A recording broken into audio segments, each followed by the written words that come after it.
this couple and their son, who is blind. They live out kind of in a secluded area in the Alps. And the husband ends up dead. And basically the son was not home at the time. He was out with their dog.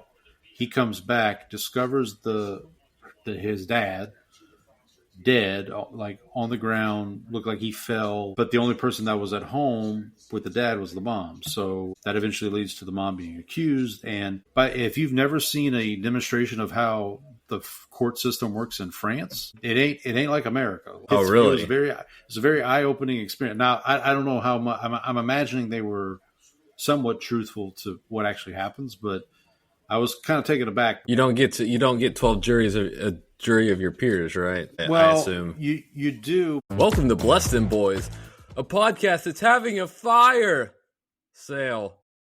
We're one Saints fan and one Cowboys fan, one fan of Who Dat and one fan of Dat Win. We're here to give you weekly takes, game recaps, bad betting picks, game previews, and Seinfeld references. Before we go into the player, I do want to say that speaking of bad betting picks, I'm currently keyed in on East Carolina versus Georgia Southern because I have Georgia Southern plus 6.5. College basketball is back, boys and girls. That wasn't even football? No. We're back, baby. I was like, well, it is Tuesday night. I guess you could have a college football game. A little Maction. That would be two teams that would play on a Tuesday night. Yes, it is. This upcoming week, the Cowboys are on a bye. Probably good news for you. Thank goodness I don't have to watch this disaster. So with that in mind, we have a patron saint of the week, and given the news of the day, this week's patron saint is wide receiver Rashid Shaheed. Shaheed attended Mount Carmel High School in San Diego, California from 2013 to 2016.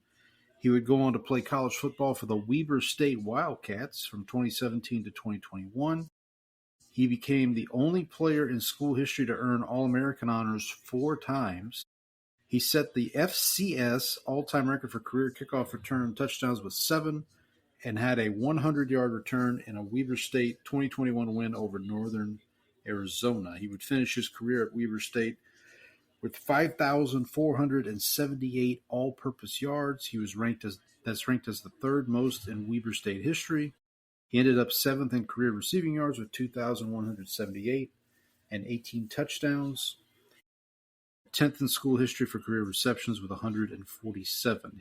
He had a remarkable kickoff return average of 29.1 yards per return, and also finished 3rd in career punt return yardage. Is Weber State is that where Damian Lillard went to college? That sounds like it could be. Yeah, maybe. I'll fact check it while you. Yeah, you fact that. May 2nd, 2022, Shaheed would sign with the New Orleans Saints as an undrafted free agent. August 30th of that year, he was released, but signed to the practice squad the next day. October 15th, he signed to the Saints active roster, and the next day, October 16th, in his NFL debut, has a 44-yard rushing touchdown on his first career touch. October 20th, so the following Thursday against the Arizona Cardinals, he catches a 53-yard touchdown pass from former patron Saint/Cowboy Andy Dalton. The reception was his first career catch and only his second offensive touch. This was also that game. That game was also the game that the gif of Andy Dalton walking towards the sideline with the Cardinal in the background, who's just picked him off. Yeah, running for running and jumping into the end zone. That's the same game. So Shaheed had his first 2 career touches were touchdowns with the Saints. So Shaheed started his career wearing number 89, but he switched to 22 before the 2023 season. In Week 8 against the Colts, he had a career game. He hauled in 3 catches, 153 yards, and a touchdown in a 38-27 victory. January 3rd, 2024, it was announced Shaheed was selected to play in the Pro Bowl in Orlando, Florida. He was tendered by the Saints as an exclusive rights free agent that March, worth the NFL minimum salary. He could not negotiate with other teams as a result of being undrafted and with less than 3 years' experience. He will be eligible for a contract extension in 2025, so I guess he is eligible. However, on July 20th, Shaheed and the Saints agreed to a 1-year, $5.2 million extension. October 17th, he was placed on IR after he underwent season-ending. This must have been last year. Yeah, this is October 17th, 2024. Yeah, okay. Sorry, got confused. He was on IR. He underwent season-ending knee surgery to repair his meniscus. Prior to the injury, he was leading the league with 15.9 yards per punt return. And today, November 4th, 2025, Shaheed was traded to the Seattle Seahawks. Shout out to friend of the show, Trang. In return, the Saints get a 4th and a 5th round pick. Not a bad return for an undrafted free agent. I will say, so I confirmed Damian Lillard, Portland State. Weber State. Weber State? Yep. There you go. So he is at least the second most famous Weber State. Yeah, I would say. Or at best, I should say. At best. But he will now also be in the Pacific Northwest with. There you go. With Damian Lillard. Well, Trang, when the trade was first announced, Trang did mention how he has San Diego ties. We just said he went to Mount Carmel in San Diego, and now he obviously plays in the Pacific Northwest. So, I'm Paul, the Saints fan. I'm Brandon, the Cowboys fan. We're your hosts. Now here's a word from our sponsor, Izzy. Paul, I want to just let you know, Georgia Southern covered. Did they win? They did not win, but they did. But they lost. They lost by less than 6.5, and that's all we really care about. I really was. When you said basketball, I was like, "Oh, you're not talking about football." No. I've got a couple other ones going on right now.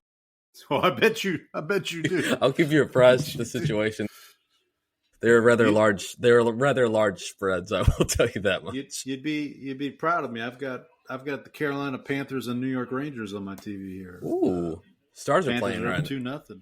Stars are playing right now. By the way, they are currently down 1-2. Well, I didn't check to see if I catch. I don't think I have the. I know on YouTube TV, which is everybody's favorite service right now. I don't have the whatever it's called around here, Space City Network. To catch, so I can't watch the Astros unless they're on like national TV. But I don't think I have Fox Sports Southwest either, which that would be where the Stars would play, right? No, they're actually the Stars. The Stars are not on their usual service tonight. They're actually on Hulu, I think. But they actually created their own RSN called Victory Plus, and you can get the games for free actually here. Oh, nice. Like, yeah, so check that out. Yeah, so that's actually one of the like better things. Like one of the things that I actually have liked is that like now I can like actually just turn on the Stars and watch them for free. Victory Plus also has the Rangers, but there's like an annual fee for that. It was like $100 for the whole season, which like for baseball isn't bad. No Mavericks, I'm guessing. No, I haven't seen them. They haven't gotten on board yet. The Stars.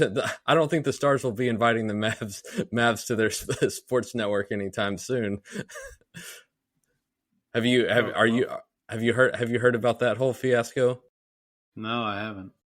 I haven't kept up with that. There's a big brouhaha going over it because they share the American Airlines Center, and there's a big brouhaha going on about them. There's lawsuits and countersuits, and I think somebody accused the other team of terroristic behavior. It's gotten ugly.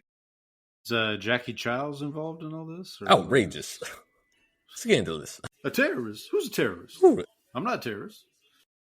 Who told you to put the bomb on? Who told you to call a bomb threat in? Oh man! All right. Well, let's get a few housekeeping items out of the way here. You want to contact the show? You can do so, like our friend Donnie. Got another email from him. Looking forward to this week. If you want to contact us, blessdemboyz@gmail.com. BLESSDEMBOYZ. On X, we are at Bless _Dem _Boys. I'm at Paul Elliott _316. Brandon's at Ball from Grace. We're also on Blue Sky. We're there in spirit. If nothing I else. did check in. We have not gained any new followers lately. Yeah, I'm shocked that people aren't following the account that doesn't ever post. Right, and on their show actually says like, we're there. But, if you're checking us out on YouTube, thank you. Hit that like button, that subscribe button while you're here. You can also check us out on Spotify and Apple. Please like, share, subscribe. Leave a rating and review. Tell your friends, tell your enemies, tell the bots. Do we get any new subscribers on YouTube this week? No, we're still holding steady at 15 this week. Although I was able to get, I think last week at the end of the week, 15. I had trouble like getting stuff on to the uploading shorts, but this week I was back on it, so we got our viewers back. Okay. Salute to our 15 subscribers out there. Thank you guys and gals for hanging out with us. All right, we'll get to the football. Obviously, we got both of our teams making trades today. Both of our teams making 2 trades today, actually. Because anyway, but we'll get to that in a little bit. But first, we here at Bless Dem Boyz do pride ourselves on being able to discuss other things. All right, Brandon. So, it was Halloween this past week.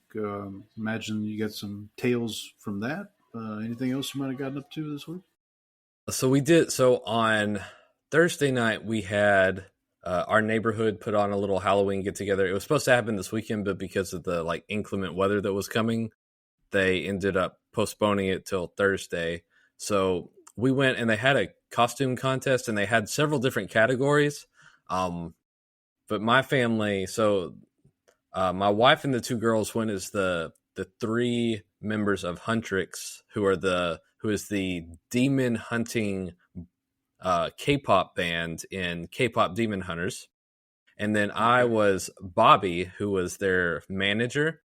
And so we did win best group costume.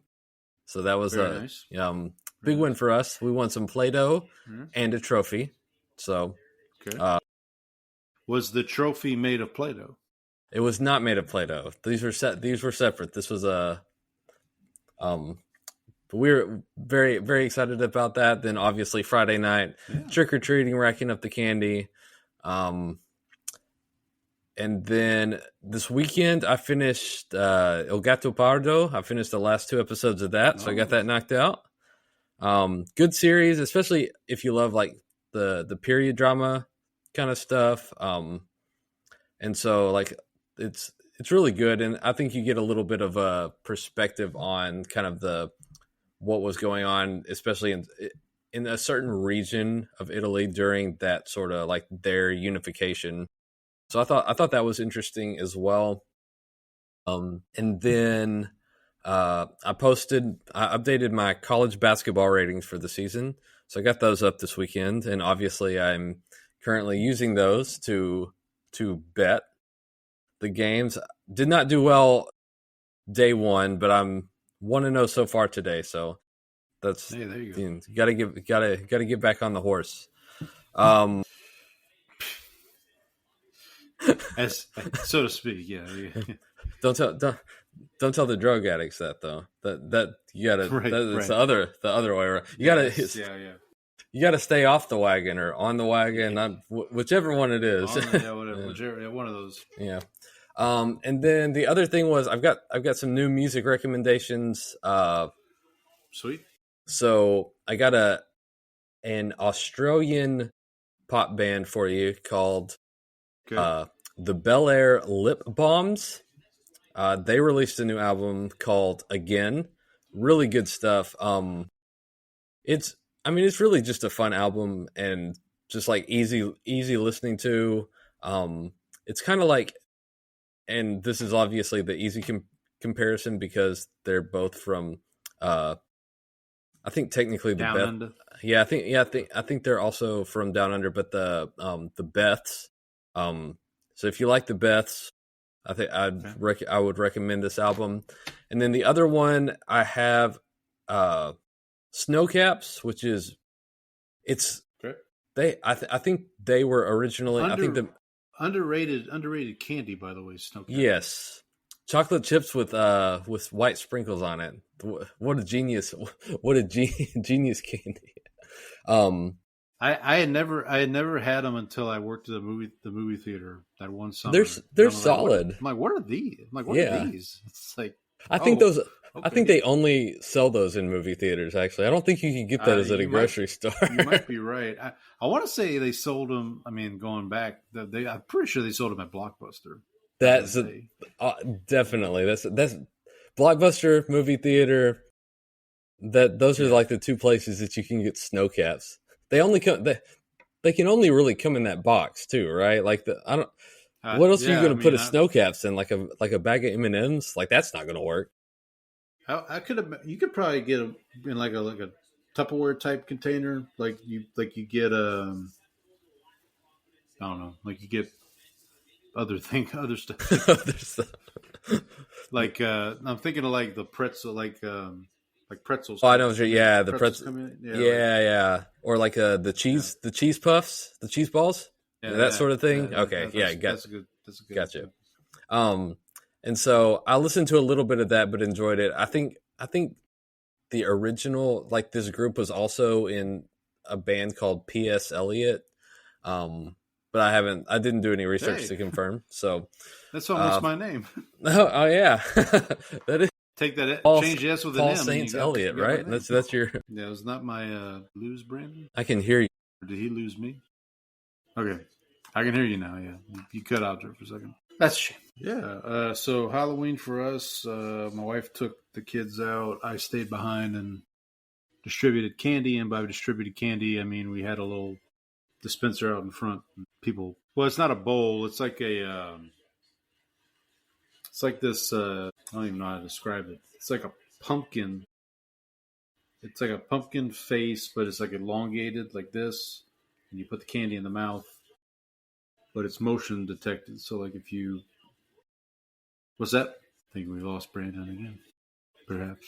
But anyway, I'll finish my. So basically, my wife bought this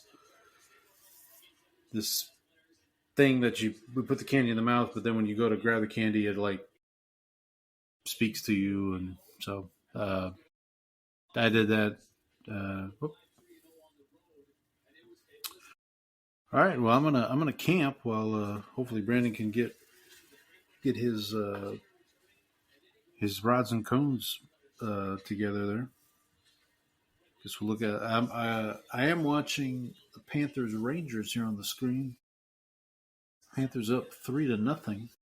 Got about a minute left here in the third period, so it looks like Panthers are gonna come away with a win.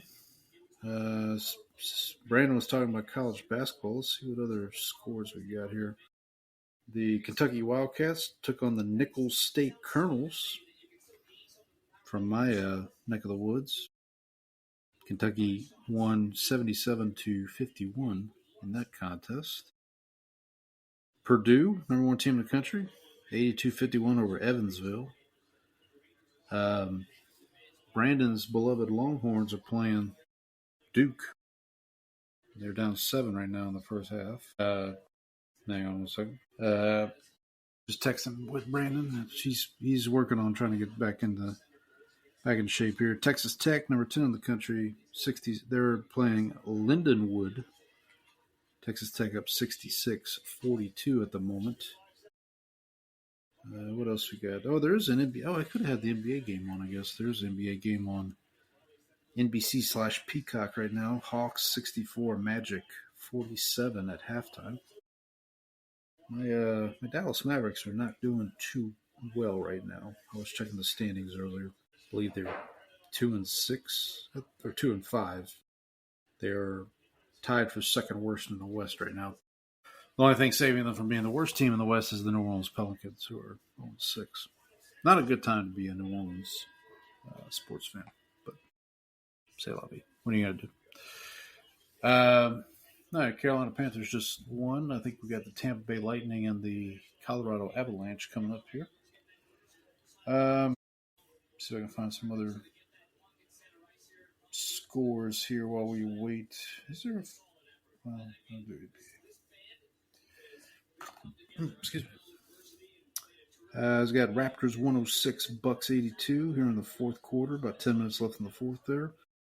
76ers 89, Bulls 68. About under 6 minutes left in the third quarter there. Hornets 70, Pelicans 61. Pelicans trying to get off the schneid. Got about 8.5 minutes left in the third on that one. And then later tonight we've got Suns and Warriors. And Thunder and Clippers. Thunder, the defending champs, they are 7-0 to start the season. Let me check here. I believe, they are the only undefeated team remaining in the NBA. Good news for the Pelicans, they are not the only winless team in the NBA. We also have the Brooklyn Nets, who are winless. Spurs are off to a hot start, 5-1. I know Wembanyama's been a force. I think Brandon might be back here. Let's give him a minute. Excuse me. Let's see. Did I get all the NBA scores? Are we back? Can you hear me, buddy?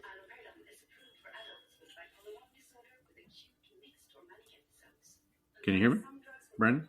Guessing you can. Can you hear me? I can hear you. Can you hear me?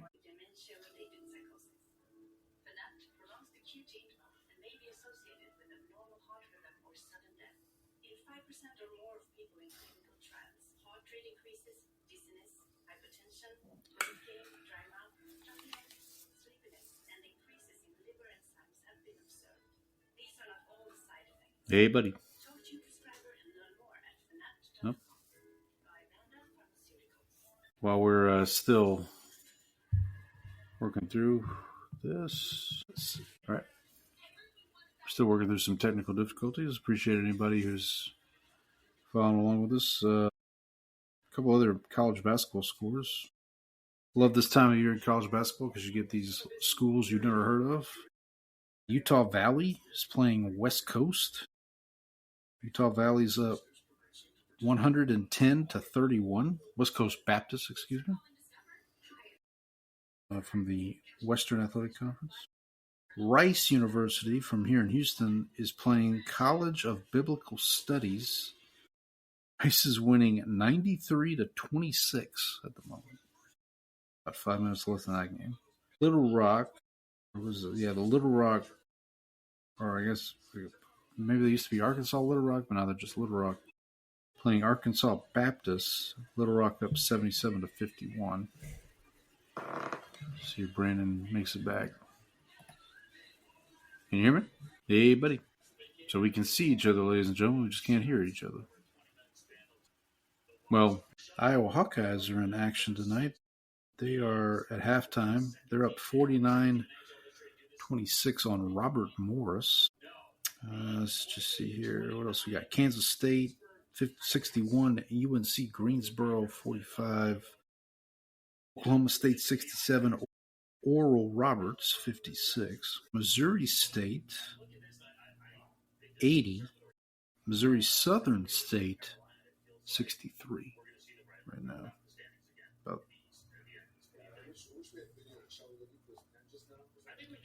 Not realize. Okay. Did not realize Missouri State is in Conference USA. That appears. Can you hear me? All right, I'm gonna see if maybe I can leave and come back and see how that works. Hey, buddy. Okay. Let's try this. Try this again. All right. Luckily, I had just started. Yes. So we have a good cutoff point there. Yeah, a decent cutoff point. All right. So what I was describing when we first went to commercial there. By the way, I was given some good college basketball scores. apparently Rice University is playing some like biblical studies college. Biblical Studies College. Yeah. So I That learned a few. that is not one of the lines that I have bet on. I was gonna ask. I was like, buddy, if you're betting on Rice versus Biblical Studies College, we might need to. I feel like it's a little unethical to bet against a biblical school. Like you're just asking to be smited for that. What's worse? Yeah, what's worse, betting on the Little League World Series or betting against the Biblical Studies? So so Halloween for us. So wife brought the kids trick or treating. My youngest was Wednesday Addams. She had a actual hand on her shoulder. My wife found a way to get it to. She found an actual disembodied hand. Yes, that's what it is. Exactly what it was. Maybe we shouldn't say that live on the show, but that's No. My oldest, I think I talked about this on the show last week, but my oldest went as She-Ra from Masters of the Universe with a cape that's actually from The Boys. Oh, that's right. That's right. Yeah, we talked about that because we talked about The Boys. Yeah. And then my son went as Link from Legend of Zelda. So she took them with a friend of hers and her daughter. They went out trick-or-treating. I stayed behind to dispense the candy, which involved me filling up this dispenser that basically when you go to reach for the candy, it like scares you. It like talks to you, kind of thing. Uh-huh. And that was fine until there was one very nice couple came and knocked on the door. And I opened the door and they're like, trick or treat? I was like, yeah, it's right there. And they're like, huh? What? And then oh. So, all right. Well, sorry, I didn't want to interact. Sorry, I was trying not to interact with people. Right, exactly. Yeah, I should have put a sign. Do not look. Take your candy. Do what you got to do. Just don't bother me. Okay. Beware of owner. Yeah, beware of old man who is trying not to interact with people today. Let's see. From a watching standpoint, I knocked out 3 movies on my Criterion Challenge. First movie, the category was Europe. So I watched Anatomy of a Fall. I think I talked about this movie last week. Mm-hmm. I gotta say, I was skeptical on this one because of the runtime. Movie went by pretty quickly for a 2.5-hour movie. In fact, I know we haven't done this in a while, Brandon, but I'm going to recommend you check this movie out. Okay. How did you watch it? So I watched it. It is available on Hulu. Okay. I watched it using my VPN on HBO Max only because I'm spoiled and I don't like commercials. But you can check it out on Hulu. It's readily available on Hulu. It's very good. I can see what all the hype was about from the Oscar. Because it was nominated for Best Picture, right? Yeah, and I believe the lead actress was nominated. Her first name was Sandra. But it's kind of weird. So like, the actress's name is Sandra, and the characters that she plays in the movie is also Sandra. Basically, the director, I think, of the movie has said that the events in the movie were inspired by the Amanda Knox situation, if you remember that. Yeah, right. From years gone by. So that might give you kind of an idea. But basically what happens is this couple and their son, who is blind, they live out kind of in a secluded area in the Alps. Uh-huh. And the husband ends up dead. And basically the son was not home at the time. He was out with their dog. He comes back, discovers his dad dead, like on the ground, looked like he fell. But the only person that was at home with the dad was the mom. So that eventually leads to the mom being accused. But if you've never seen a demonstration of how the court system works in France, it ain't like America. Like Really? It's a very eye opening experience. Now I don't know how much I'm imagining they were somewhat truthful to what actually happens, but I was kind of taken aback by like it wasn't like You don't get 12 juries a jury of your peers, right? I assume. you do, but like so in the American legal system, the defendants on you have somebody up at a witness, right, testifying, and the attorneys speak directly to the witness. Well, in France, you can ask the witness something and then turn to the defendant and say, well, what do you think about that? How does that make you feel? How does that make you feel? Right. So, yeah. So it was a really, really fascinating movie. I would recommend. Like I said, it is a little long. It is 2.5 hours. I felt like it goes by pretty quick. The next category was cult movies, and I watched a movie. So you'll appreciate this. About Danny Dimes. No, not that kind of cult. So a while back, you recommended a movie to me that was Mystery Train that was directed by Jim Jarmusch. So this movie I watched for this category was also directed by Jim Jarmusch. It's called Ghost Dog: The Way of the Samurai. It stars Forrest Whitaker as a hitman who he's a modern day hitman, but he follows the teachings of the samurai. Like the movie is interlaced with him reading from samurai texts, and so he fashions himself, or he thinks of himself in that way. And basically, he's hired to do a job, but he does the job as he was asked. But there was when he performs the hit, someone was there that he was not expecting to be there, and that causes a problem, basically. So the story kind of goes from there. And then the last one, excuse me, from the Criterion Challenge for this week, Isabella Rossellini's Adventures in Moviegoing. So Criterion does these adventures in moviegoing with different actors or directors, where they basically pick up a bunch of movies, and and the movie I picked from here was The Thief of Baghdad, which, if you watch it, it's an older movie. It's from the 40s or 50s. It's colorized. It's not black and white. Okay, but definitely, and someone who's watched this movie probably will think I'm dumb for saying this, but it definitely the inspiration for Aladdin. Like if you've seen Aladdin, this is basically that story, just 50 years with real people, with real people, real effects. There's, the bad guy's named Jafar.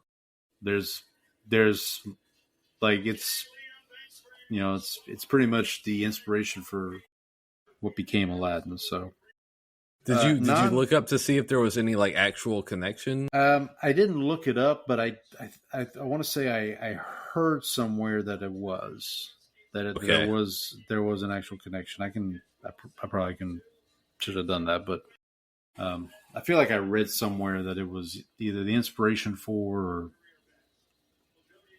or something like that. Non-Criterion Challenge. I rewatched because the Rewatchables podcast was doing an episode about this. The Truman Show. Have you seen The Truman Show? Long time ago. Yeah. I would recommend revisiting it. It's very good. Very prescient still. I mean, the whole movie's about that's reality that's the Jim Carrey one. Following, They follow him around everywhere, right? Yeah, but he's not aware of it until something happens, and then he becomes aware of it, and it basically predicted all the reality TV stuff, because the movie comes out in '98, and then reality TV kind of kicks off not too far after that, and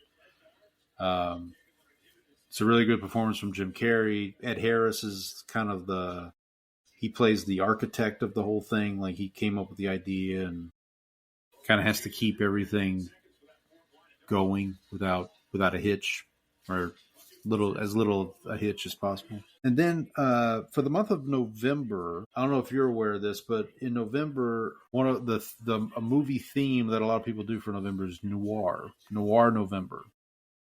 November. Noirvember, yes. So I've watched a couple of noirs. One is called Gaslight, which is from the 40s. I want to say it's 44. And basically, if you've heard the term gaslighting, this movie basically shows you a real life example of that. So basically, there's a woman whose aunt, who is this very well known opera singer. Her aunt passes away, leaves an inheritance to this woman because her parents had died early in her life, and then she meets a man who wants to marry her, but it becomes clear that the man's intentions are not all altruistic, let's say. And he basically is trying to convince her that she's going crazy, which is the definition of gaslighting. Like he's gotcha. He's trying to he's putting her in these positions where she thinks she's losing her mind, so that he can kind of get her out of the picture and go from there. But a very good movie. I would highly recommend it. I saw it on. What did I watch it on? I watched it on Criterion Channel. I think it's also on Tubi. It's available for free out there. Then I watched a Stanley Kubrick movie called The Killing. This is another older movie. It's from the 50s. And it basically, if you've seen Reservoir Dogs, Reservoir Dogs borrows a lot from The Killing. It's a similar type of, and I guess all Quentin Tarantino movies in general borrow from this movie. Like the story's told non-linearly. It's like a crime. It's like a crime, but you don't ever see the crime. You just kind of see all the pieces around it. Basically, you do see the crime, but they don't the story's not told in a linear fashion. It's not okay. There's a lot of there's scenes of earlier that day this was happening, but basically it's about Sterling Hayden plays this criminal who just got out of jail, and now he's putting together this heist of a racetrack. They're going to pull off this big heist of a racetrack, and he has to recruit people to do it, but he also has to make sure that if nobody really knows each other, so that if something goes wrong, there's I can't recommend it highly enough if you can find it. Are all the characters named after colors like Mr. Pink? No, there is a couple. There is a Mr. Brown in the movie, but they're not. It's not like Reservoir Dogs in that all of they have names. Like there's a guy named George. There's a guy named. Why do I have to be Mr. Pink? Why can't he be Mr. Exactly. Pink? Why can't he be Mr. Pink? But definitely kind of set a template for these kind of heist movies moving forward, for sure. So I would definitely recommend it. And hope so. Maybe throughout this month I'll be kind of calling out some noir films. It's on Tubi. The Killing. So if you want to watch, Tubi is a free service. I think that actually might be how I watched it. I try to move around my services. I like, especially if I'm paying for a service, I feel like I need to watch, and it's available on that service. I kind of feel like I have to watch it on that because I'm paying for it. Right. To, what am I paying all of this money for? Right. to justify it. So, anything else before we get on to the football? Now I think we're ready to make our college picks. Then we can talk about our results this week. Because I finally got you. You picked up a couple of. I think so I was 4-6. I would have been 5-5 if Gunnar Stockton had just run in the end zone instead of taking a knee on the 2-yard line. That's a shame. I mean, I get why he did it, but it's like what's the harm in scoring? Just score. It's not like Florida. He He doesn't want to cover. That's why. Well, I told you, I texted you this Saturday. If we go by the good teams win, great teams cover theory, then Indiana's the best team in the country because they cover every time. Yeah, so 4-6 for me this week, 62-38 overall. Brandon was 7-3, 57-43 overall. So you're only 5 games behind me now. Closing the gap. Closing the gap. I want to say I'm still in the top 200 at least. I think I've moved up into like the top 1,000 or so. What am I at here? Top 1,700, Paul. There you go. Let me check my placement here. 140. I'm at number 140 right now, so it's not bad. I mean, I'll take it. Let's get to the games. Any other? The Longhorns, big win for them over Vanderbilt. Well, the thing is, so I text you because they were manhandling Vanderbilt for a while. Yeah. And I was like, it's nice to, have a game where they put somebody away. And then as I was getting a haircut, I watched they slowly, just like let them get back in the game. They took their foot off the gas a little bit. So you almost did the Paul Jinx. I did almost do the Paul Jinx. They did hold on to win, though. They did hold on. They held on like grim death, which was not far off. Which is not far off. All right, so there was another. What was the other college game I wanted to? I mean, I didn't really watch a lot. I mean, I guess we can mention, obviously LSU fired Brian Kelly, which. Well, we talked about that last week on the show. Who got fired this? Somebody got fired this week.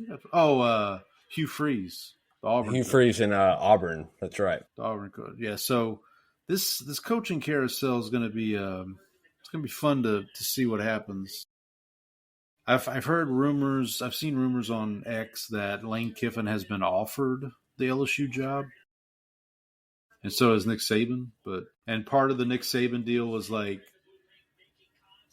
Well, it was like a 3-year deal, and he gets to be AD when he's done coaching. I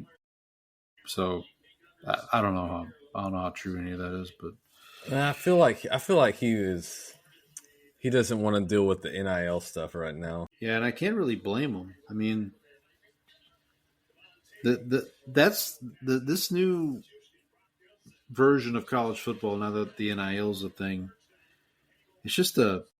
It's kind of you got to be yeah. So I don't think it's just the NIL. I think it's the combination of the NIL and the transfer portal. And so basically you're having to recruit your own team every single year too. Like, because guys are just going to go like, well, how much will this team give me? How much will this team give me? And there's no way to get a kid to commit for like multiple years if you think that someone's just going to throw another bag at him the next year. So or more, just simply more playing time too. Like it's not like like in the old days, because the transfer restrictions were so tight.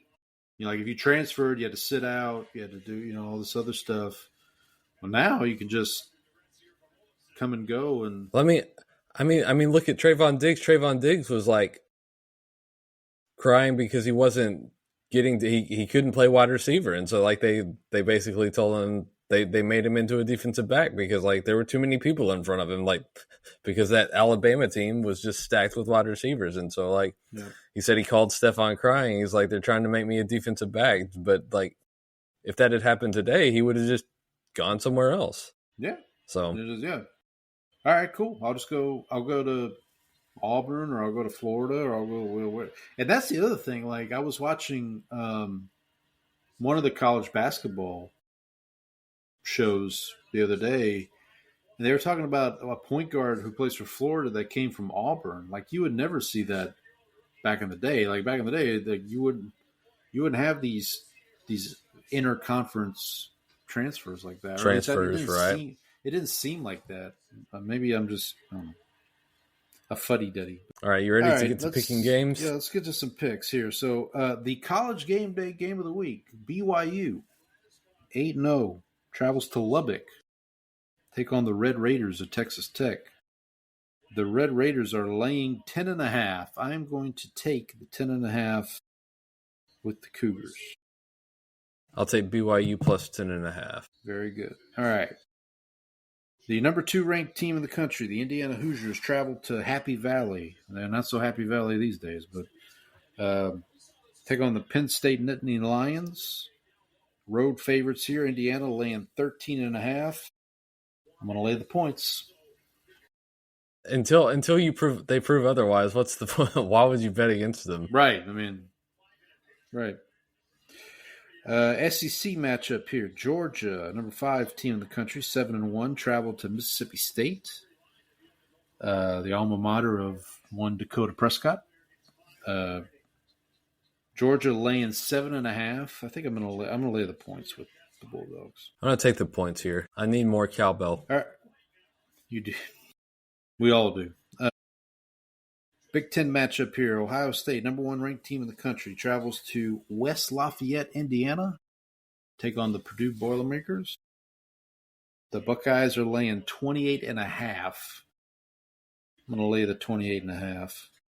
I'll lay the points. Speaking of alma mater of one Drew Brees. Future Hall of Famer Drew Brees, yeah. All right, next, the Syracuse Orange travel to Miami, take on the Hurricanes. Miami coming off, they lost last week, right? They lost to, yeah. That's what I thought. So this game's in Miami. Miami's down to 18th in the country. Miami is laying 27.5 points. I'm going to take the points with the Orange. I am too. Aren't you glad I didn't take the Hurricanes? Right. Carson Beck. I've lost faith. I've lost faith with Carson Beck. There was a gif of like these two guys fighting over a tire, and and the caption was Carson Beck and Diego Pavia fighting over who's going to be the manager of the AutoZone in next year or whatever. I remember seeing that. I did see that one. Maybe I don't know if you sent it to me or not, but I did see it. I may have. Yeah. Speaking of Diego Pavia, the Vanderbilt Commodores hosting the Auburn Tigers. In the twilight zone that is college football, Vanderbilt is laying 7.5 points against Auburn. Auburn obviously will be with a new coach. I don't recall who they appointed as the interim coach after firing Hugh Freeze. I'll lay the 7.5 with Vanderbilt. I'm going to take the points just on the fired coach effect. Yeah, didn't work out for Penn State, but you never know. A battle of W schools here. Washington, the Huskies, traveling to Wisconsin. Madison, Wisconsin. Oh, Huskies, you going to go watch the Badgers? Don't you know? The Huskies are laying 11.5. I'm going to lay the points. I haven't checked in with the Badgers after they got shut up by Iowa and was it Oregon the next week? No, right. No, because they did cover against Oregon, though. That's true. Because they got shut out by Iowa, they got shut out by Ohio State, and then they played Oregon and actually covered. So, all right. I know this is a conference matchup, but I don't remember what conference. The Cal Bears travel to Louisville, take on the Cardinals. Cardinals are 7-1. I think it's ACC. I think Louisville is still in the ACC. I think so. All right, so the alma maters of Aaron Rodgers and Teddy Bridgewater going at it, and Lamar Jackson, and Lamar Jackson. How could I forget? How silly am I? Louisville laying 18.5. I think I'm going to lay the 18.5 with the Cardinals. I will lay the points. All right, big SEC matchup here. Well, not as big as it was maybe a couple months ago, but LSU travels to Tuscaloosa, take on the Crimson Tide. Tide laying 10.5. I'm laying the points. Roll Tide. Roll Tide. Shout out to our guy Donnie, who's a Alabama fan. Last but certainly not least, the Navy midshipmen are traveling to South Bend, take on the Fighting Irish. I've learned my lesson laying points with Notre Dame. It doesn't tend to work out, so I guess I'll take the points with the Navy. Navy's 7-1, by the way, on the season. Yeah, I've learned my lesson of taking points with the military academies against Notre Dame, as I took Army last year in one of those matchups, and that did not work out well. So I will take Notre Dame and lay the points. All right. Well, one of us is going to learn a hard lesson again, I guess. We'll see. We'll figure it out. All right. Are there any other college matchups coming up this week? I'll just take a quick glance at the schedule here if I can. Like I said, game day will be at Lubbock for that Texas Tech BYU game. Should be an entertaining one. There is a couple of matchups that we didn't pick. A&M's going to Missouri. Oregon. Memphis Tulane. Ah, Memphis Tulane. There we go. When is that? Is that Friday night, actually, at 8:00. Okay. And then Oregon traveling to Iowa. So I think that's Oregon's first trip to Iowa City ever. Maybe because this is the first. Sure. This is the first time they've met as conference opponents. I would think, but maybe I'm wrong. If I am, write into us. Bless Dem Boyz at gmail.com. All right, buddy. You want to get to the professionals here? All right, let's do it. Or in the case of my team, the not quite professionals. The unprofessionals? Let me see. All right, let's go over our recap. Let's recap our picks real quick before we get into the week 9. I actually can't believe that I was 500 because I feel like I was looking at games and I was like... Yeah, I rallied late in the week, So 7-7 for week 9. This is my preseason picks. 7-7 for week 9. 79-56 for the season. Do you have your preseason picks? No, I haven't had a chance to update it today. That's fine. Okay, against the spread, we were both 7-7 for the week against the spread. I was 59. I'm 59-76. You are 61-74. Shout out to our buddy Andy.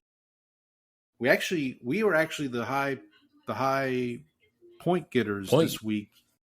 Andy was 6-8. Donnie was 5-9. But Andy's still leading the group, 66-69 for the year. And Donnie's, nobody's over 500 in the group. No, nobody's over 500, unfortunately. On the confidence picks, I was 8-6 for the week, 61 points, 79-55 for the year, 677 points. You were 9-5 with 69 points, nice for the week. 82-52, 743. So you're gaining on Brock Purdy / Matt Eberflus. But our mystery opponent, I think I lost ground this week because he had 76 points. Yep. Oh, okay. Never mind. Andy is in third place there. He's got 738. I am way behind. 677. I need to pick it up. You'll cross the 700 point threshold someday. Well, you would hope. All right, so let's get into the week here. I think I missed this last week, so I apologize, but we did have 4 teams on a bye. The Browns, their bye was brought to you by Joe Thomas. Is Joe Thomas in the Hall of Fame? Or was he... I don't know. I was thinking about this. I think Joe Thomas is the most acclaimed player for the Browns since they've come back to the league. So since like 99 or whatever that year was when they were reestablished as a team. From that point forward, I think Joe Thomas is their most acclaimed player. I don't know. I mean, he is in the Hall of Fame. Okay, I thought so. The Jets bye week was brought to you by Greg McElroy. I know how much you are not a fan of the Eagles, so I did pick a UT alum Emmanuel Acho to present their bye week. Who I also can't stand. Oh, well. All right. Well, it works out. It works out. No, there you go. He's an Eagle. So, and finally, the Buccaneers bye week brought to you by Stanley. Don't call me William Shakespeare. So let's get to the games here. We'll go through these kind of rapid fire. Thursday night, Quadri Ismail presents Ravens 28, Dolphins 6. We both laid the points with the Ravens, so we both hit that one. Lamar's back. That's good for the Ravens. The best part of this was I had Mark Andrews in my starting lineup this week, and he got two passes, and both of them were touchdowns. So, yeah, I think I wasn't playing Mark Andrews this week. I think I played him the last big game he had. I played him, but the person I was playing benched him. Had him on the bench. So yeah, I turned this game off pretty early because it was pretty clear that Miami did not have much of a chance. Yeah. I was a little concerned about is Lamar going to be rusty? What's this going to look like? And yeah, he's fine. This is a good tune-up game. Absolutely, yeah, because we talked about this last week. Or the path to the playoffs for the Ravens is not insurmountable, I would say.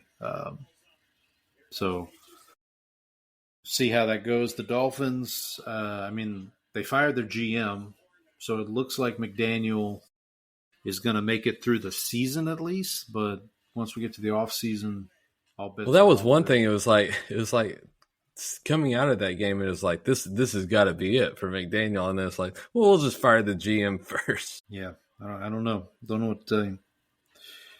Early Sunday games here. Dane Sazenbacher presents the wildest game of the week. Bears 47, Bengals 42. I took the points with the Bengals, so I missed. You laid the points with the Bears. You hit. So here's a little behind the scenes here. Well, two kind of behind the scenes. One, so as the games are ending, I go to my spreadsheet and I update who won. And so, like for a lot of these games, if it's pretty much decided, like Rams Saints, for example, like I could pencil in Rams as the winner. I just got to wait for the score. Right. So for this game, with about 3 minutes or whatever it was left, I was like, okay, the Bears got this wrapped up. So I go Bears, and I'm just waiting for the score. And then all of a sudden, the Bengals score a touchdown, get the onside kick, score again, and now it's the Bengals on top. And I'm like, oh my gosh, this is crazy. Well, then Caleb Williams finds Colston Loveland, who I actually traded for in fantasy this week, but did not start because Brock Bowers was back. So now you worked out. Worked out because, yeah. Paul, if you got two tight ends, you got no tight ends. You got two tight ends, you got zero. I have three actually. So here's what happened. So I had Bowers, who was coming back off an injury, and my two backups were Dallas Goedert, who was on a bye, and Harold Fannin, who was also on a bye. So I look around because I wasn't going to just cut Harold Fannin. I was like, I think I could probably get something for him. Uh-huh. So I look around and I packaged Harold Fannin and our guy Bill Merritt from the Commanders, who is garbage, by the way, for Loveland and Rashad White, who's Tampa Bay's running back right now while Bucky Irving's out. And my thought process was, well, Rashad White and Bill Merritt are basically the same player. They're running back by committee. Rashad White was actually ranked higher in ESPN's fantasy than Merritt was by like 10 spots. So I've given up. I've given up any hope of Bill McCroskey Merritt giving me anything in fantasy at this point.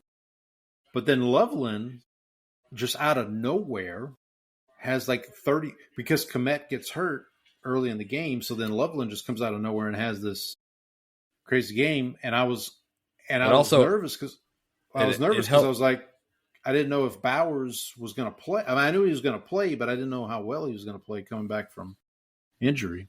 So it helps that the Bears were also playing the Bengals, who apparently don't know how to tackle. I'll say Joe Flacco did turn back the clock this week. Yeah, So 400. Didn't he set a career high for passing yards? That sounds right. I did have T. Higgins starting in my league. That helped for sure. And the Bengals defense so bad, the Cowboys traded for one of their linebackers. Well, any time that you can add a guy who wasn't playing on a defense that might actually be worse than yours, you just got to do it. I will say though, like giving up a 7th round pick is a big like. Who cares? Yeah. Like, it's if he can't possibly be any worse than what we've got at the linebacker position right now because those guys are basically unplayable. If this guy is just like playable, then it's fine. When I first saw the trade, I was like, oh, he's pretty good. Or I remember the name, and then I started reading like, well, he was benched for Demetrius Knight and whoever the other linebacker was that they mentioned. And I'm like, okay, that's not good. That's not a deal. But yeah, the Bears don't look now, but the Bears are 5-3, same record as the Lions. We'll talk about them in a second. So I have a kind of a lukewarm take here. So you remember last year how the Bears fell apart after that Hail Mary game against the Commanders? I'm wondering if this game is going to be the inverse effect of like they have this crazy comeback against the Bengals and it's going to help propel them forward as opposed to fall apart like they did last year. Does look like their running back, they do have something with this Monungai. Yeah, so, I mean, DeAndre Swift, I think will be back at some point this year, but I'm not sure. But Caleb's still not great, but I would say the fact that they had to use a bunch of trick plays against the Bengals defense is probably that. Yeah. Can't you just line up and beat this defense in a normal? And by the way, while we're talking about fantasy, I agree with Rome Odunze's father. Can we just trade him to a team where somebody will throw him the ball? That would be. Yeah, what happened? He was like a top 5 wide receiver, and then I guess they just decided like. But what's crazy for me from a fantasy perspective, I had him starting, got a big old goose egg, and I still won my game by like 60 points because I had Bowers, T. Higgins, Rico. I could have used Roma Dunze in the game that I had him in because I ended up losing that game. So I won the other 2 where I didn't have Roma Dunze, but I lost the one with him in there. Yeah. All right, let's move on here. Teddy Bridgewater, mentioned him a minute ago. He presents Vikings 27, Lions 24. We both had the Lions here, so that's not good for us. What the hell happened here? Like, I had it on, and I kept looking over. I'm like, wait a minute, the Vikings are hanging in this game. Like, it seemed like McCarthy actually played pretty well. Like made a few throws, made a few plays with his legs. I looked at the stats after the game, and the Vikings had almost the exact same number of yardage or 50-50 split between passing and rushing. McCarthy I don't think he had a turnover. I don't think he had any turnovers. Well, it couldn't have been any worse than what they were trotting out with Carson Wentz and half an arm last few weeks. So, like, I mean, yeah, that was. Yeah, I mean, listen, I hope for McCarthy's sake, this is a sign of things to come. Like he's gonna build from this. I mean, I guess they're technically not the Vikings. They're not technically out of the hunt just yet, but they gotta string a couple wins together here to help them out. From a Lions perspective, I was just pulling up their stats. Doesn't look like the Lions turned the ball over either. So, like, I'm looking here. Okay, so McCarthy did have 1 interception, looks like. But 2 touchdowns, 143 yards passing. They had 143 passing, 142 rushing. So, meanwhile, Goff had. They were even Steven. They were even Steven, yeah. Yeah, I don't like. The team stats here. Yeah, I mean, it's outgained them by like 50 yards total. I don't. We'll just Oh chalk well, that up to we'll just chalk that up Lions to had NFL weirdness. well the Lions had 10 penalties and they were 1 for 3 in the red zone. The Lions were so. I mean that'll do it too. I mean, while the Vikings were 3 of 5 in the red zone. So that there you go. I mean that'll Got to score touchdowns. Moving on here, Eugene Robinson. Shout out to our guy Donnie who reminded me. Because last week I was trying to remember Eugene Robinson's claim to fame. So when he was a player for the Falcons, when they were in the Super Bowl against the Broncos, he was arrested the night before the Super Bowl for hiring a prostitute. And I think earlier that day he had received like the NFL Man of the Year award or something like some kind of it's one of those things. So Who among us? I mean, this game, talk about an NFL crazy game. Panthers 16, Packers 13. I took the points with the Panthers. Good for me. You laid the points. Packers. Just another example of the Packers playing down to their competition. I mean, it's just the Packers looked like they were paying tribute to Eugene Robinson. They looked like they had spent the night soliciting a prostitute. I mean, Bryce Young barely made 100 yards passing, and they win this game. Rico Dowdle again. Thank God for Rico for my fantasy team because he's. You want to know how many pressures Micah Parsons had in this game? Big fat 0. Same number you and me did. Yeah, that's a shame. You just hate to see it, Paul. Yeah, you just hate to see it. I mean, I will say there's one thing that I do hate to see was the Packers uniforms. Get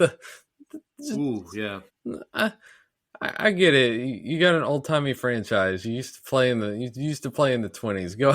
Go away. This is garbage. Get those uniforms off of my screen.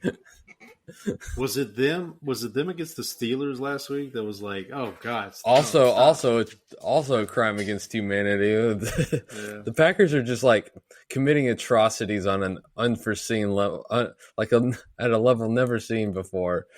We're just letting it happen. And I said this with the Bears, but with the Panthers, don't look now. They're 5-4. They've got the Saints coming up this week. They got the Falcons after that. Like, stranger things have happened. I mean, this does make the Cowboys' loss at Carolina look a little better. There you go. So there's that. I mean, the Panthers are still one of the craziest teams in the NFL. I mean, like the fact that they just lose 2 in a row, shut out Atlanta, lose. I mean, like it's just an odd situation. But let's move on. Let's move on to another close game. Came down to the wire here. The late great Demaryius Thomas presents Broncos 18, Texans 15, which leads me to our dispatch of the week from our guy Donnie. Let's see what we got here. Well, the Broncos pulled another one out of their butt. As we all know here, the key to winning games is to not lose games. This was an example of winning the game. Having suffered the last decade of Broncos football, I could see where this game was headed for the Texans. Many a Broncos game since Peyton Manning left, they have kicked field goals when they should have gotten a touchdown. I knew once the Texans kept kicking field goals, the Broncos would dumb themselves into a couple of TDs and win the game. Bo was his typical inconsistent self. He kept trying to hit his former Duck teammate Franklin for a deep ball, and it was never open. But late in the game, he made throws, was able to pull it out. Broncos get Raiders on a short week, then KC at home. I hope Surtain is back for the KC game. And then he's got a couple other thoughts. The juiced-up kicking ball has got to go. It's insane to me that a team can get to the 50-yard line and be in scoring position. I like the juiced ball. Well, yeah, because you got Brandon Aubrey. There's going to be an important game. He did miss this. He did miss the 68-yarder this week, though. So he's not perfect. There's going to be an important game that is going to be decided by this crap. Imagine the Super Bowl. One team drives down, scores a touchdown to go up 2 with 30 seconds left. Other team gets the ball starting at the 30, get a pass interference call to put the ball at the 49, kick a field goal 68 yards to win the game. Dumb. Is this what we want football to be? Any thoughts on that? No, I think we should let Brandon Aubrey be on. Fair enough.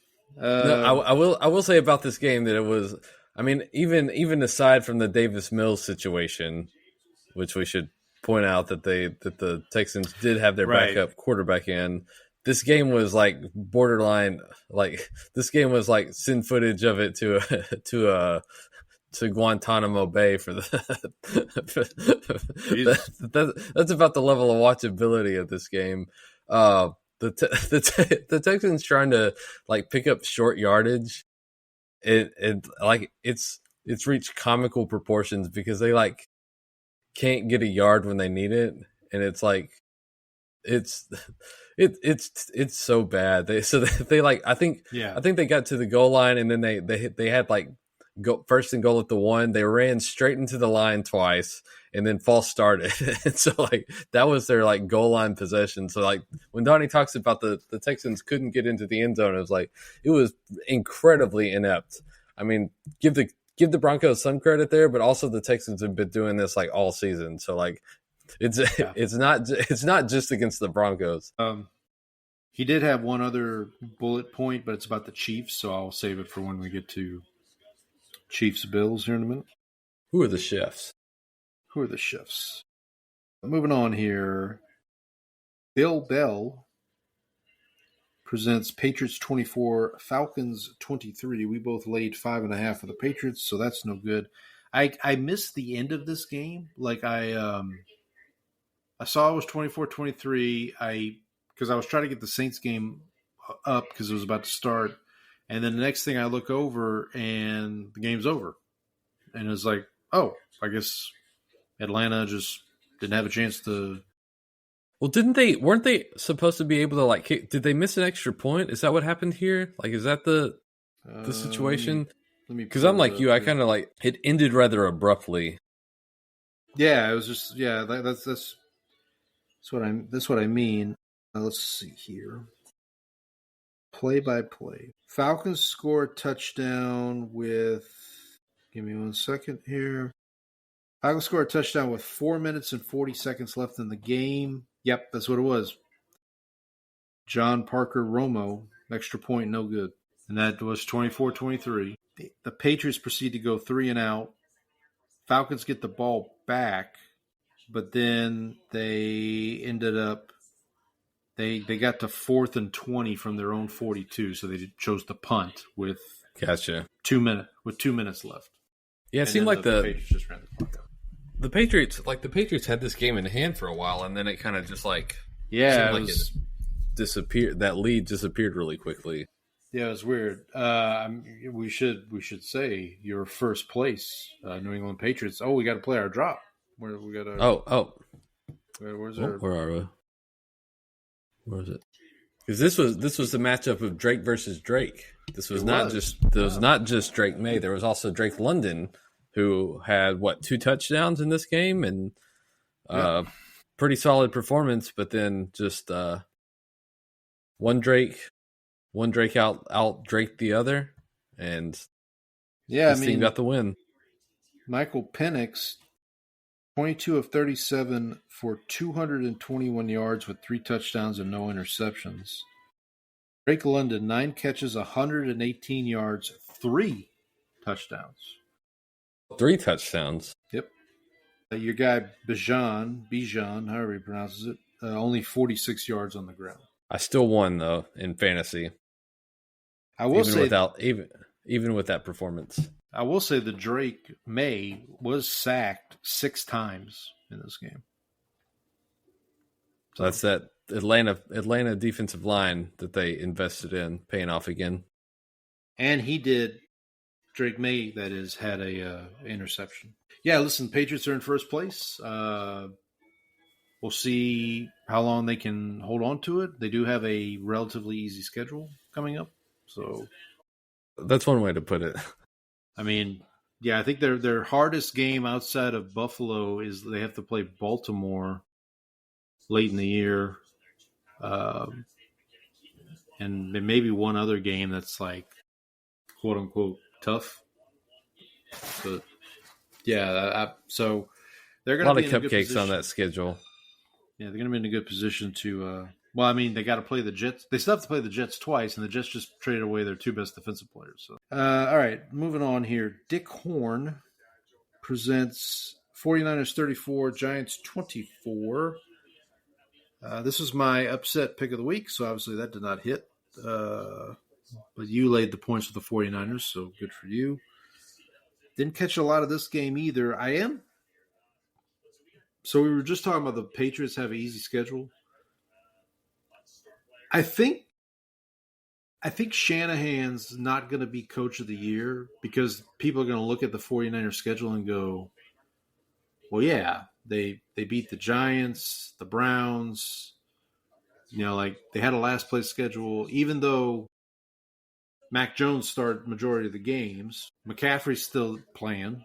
I mean, their defense has been riddled with injuries. Their first round pick just tore his ACL. I think this is less about anything to do with Shanahan and the Niners. I think the coach of the rear. That's for the tush push. Whoa. I think it's really just more about Steichen and what I think. Well, regardless. That too.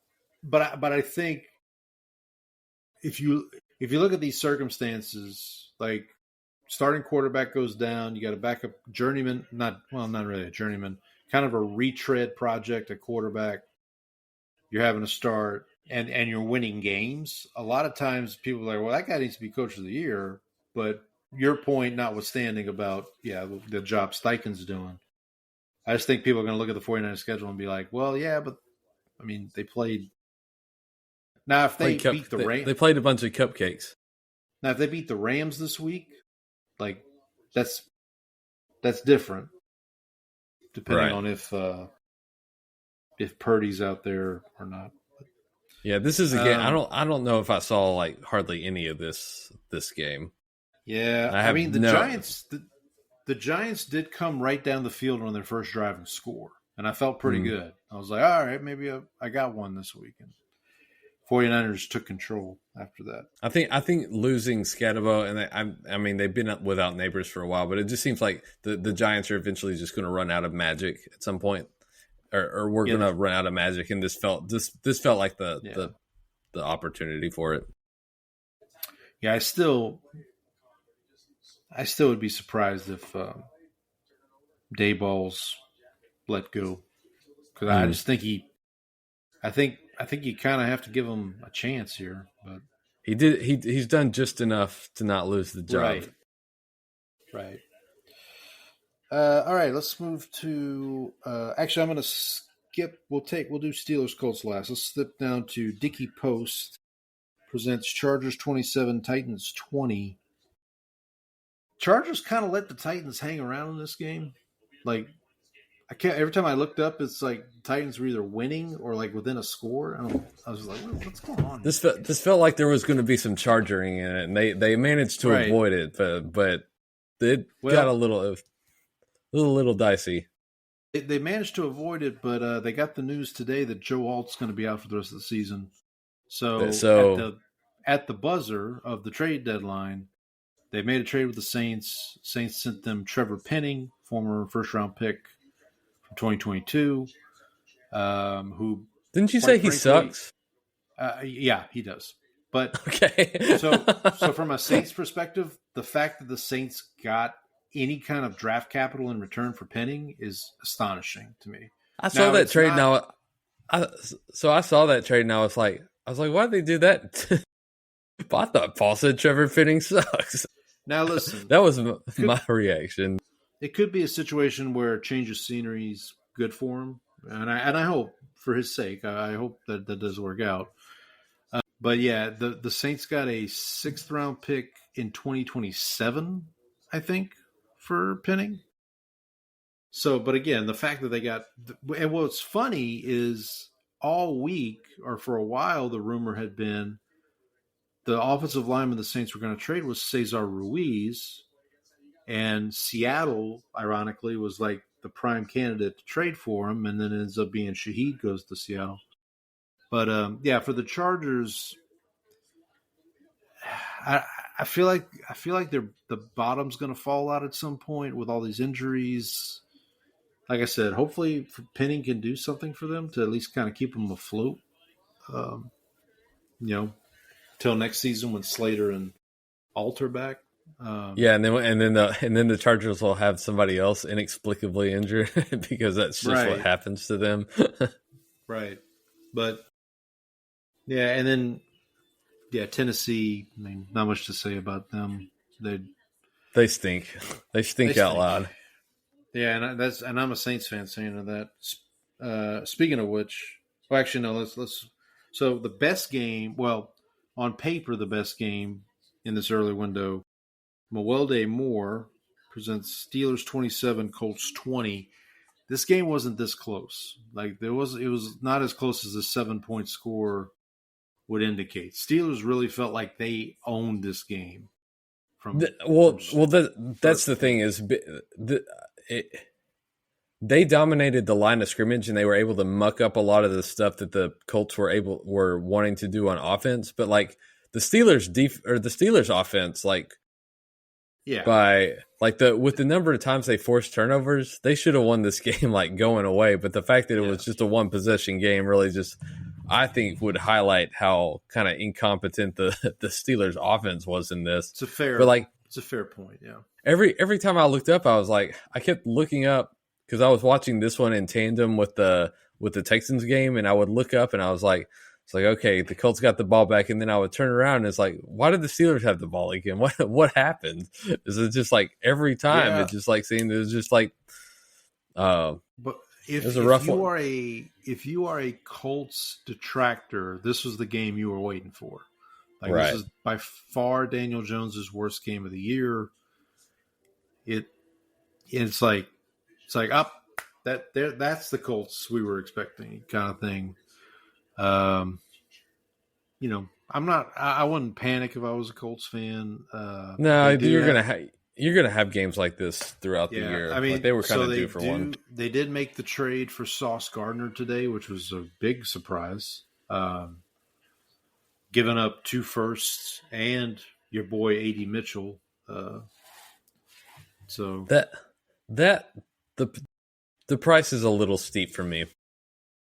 It is because I'm thinking like for this year maybe not, but like they also gave up 2027's first round pick. There's no guarantee 2026 is going to be great for the call. Like, so yeah, it did seem a little steep, but I don't know. So on the Athletic Football Show podcast, they did point out that like the fact that you're trading 2 first round picks basically like kind of guaranteed is like basically saying like, okay, we have our quarterback, so like we don't need to use this draft capital on a quarterback. So like it kind of just confirms that they're happy with what they're getting out of Danny Dimes, and he'll probably get the Sam Darnold contract / Baker Mayfield contract this offseason.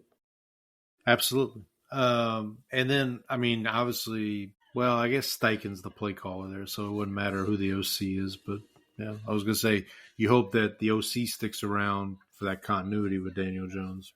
Yeah, right. But yeah, like you said, it's not when your offensive coordinator or your head coach is your play caller, it's not as big, not as scary. For the Steelers, this is a big win for them because, like we talked about with Baltimore, with Lamar coming back, they're on a collision course. The Steelers and Ravens have not played each other yet. They'll play the first week of December, and then they'll play again a couple weeks after that.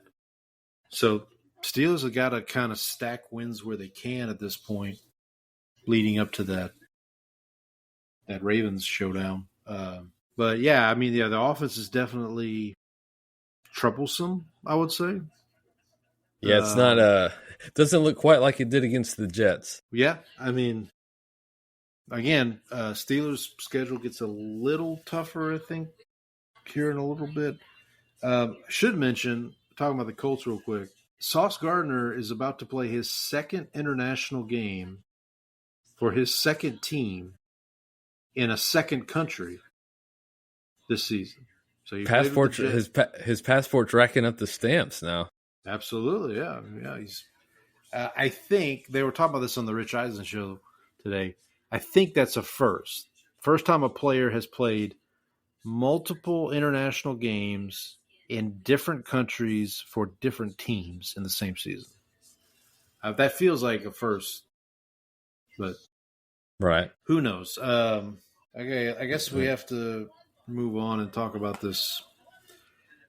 This late game. Go ahead. So I didn't have any access to any of the games other than the Bills Chiefs, so I didn't get to see any of Tyler Shuck. So I'm anxious to hear your thoughts. Gather around, children.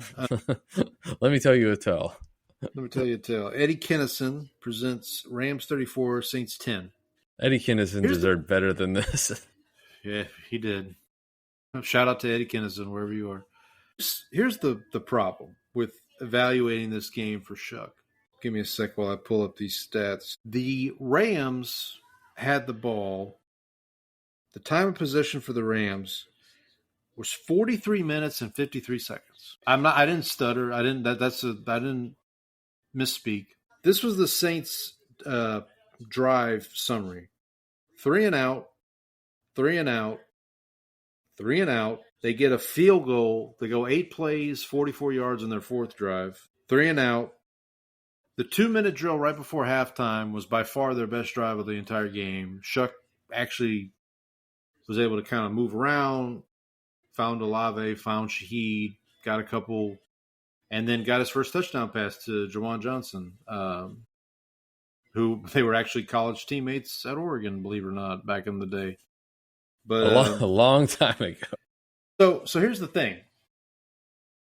So with all those 3 and outs, with all that I just described, at halftime, the score is 20-10. So it's not like they're hanging around, so to speak. The first drive of the second half for the Rams, 16 plays, 80 yards, 9 minutes and 46 seconds. And they scored a touchdown. Saints followed up with a 3 and out with a fumble on the third. Next drive for the Rams, 10 plays, 52 yards, 6 minutes, touchdown. And then from there, it just becomes like, there's the last drive of the game for the Saints. They go for it on fourth down. Shuck's just running around trying to make something happen, and he throws an interception. So it was, again, it's kind of hard to evaluate Shuck when he only had the ball, when the team only had the ball for like a quarter of the game, like literally a quarter.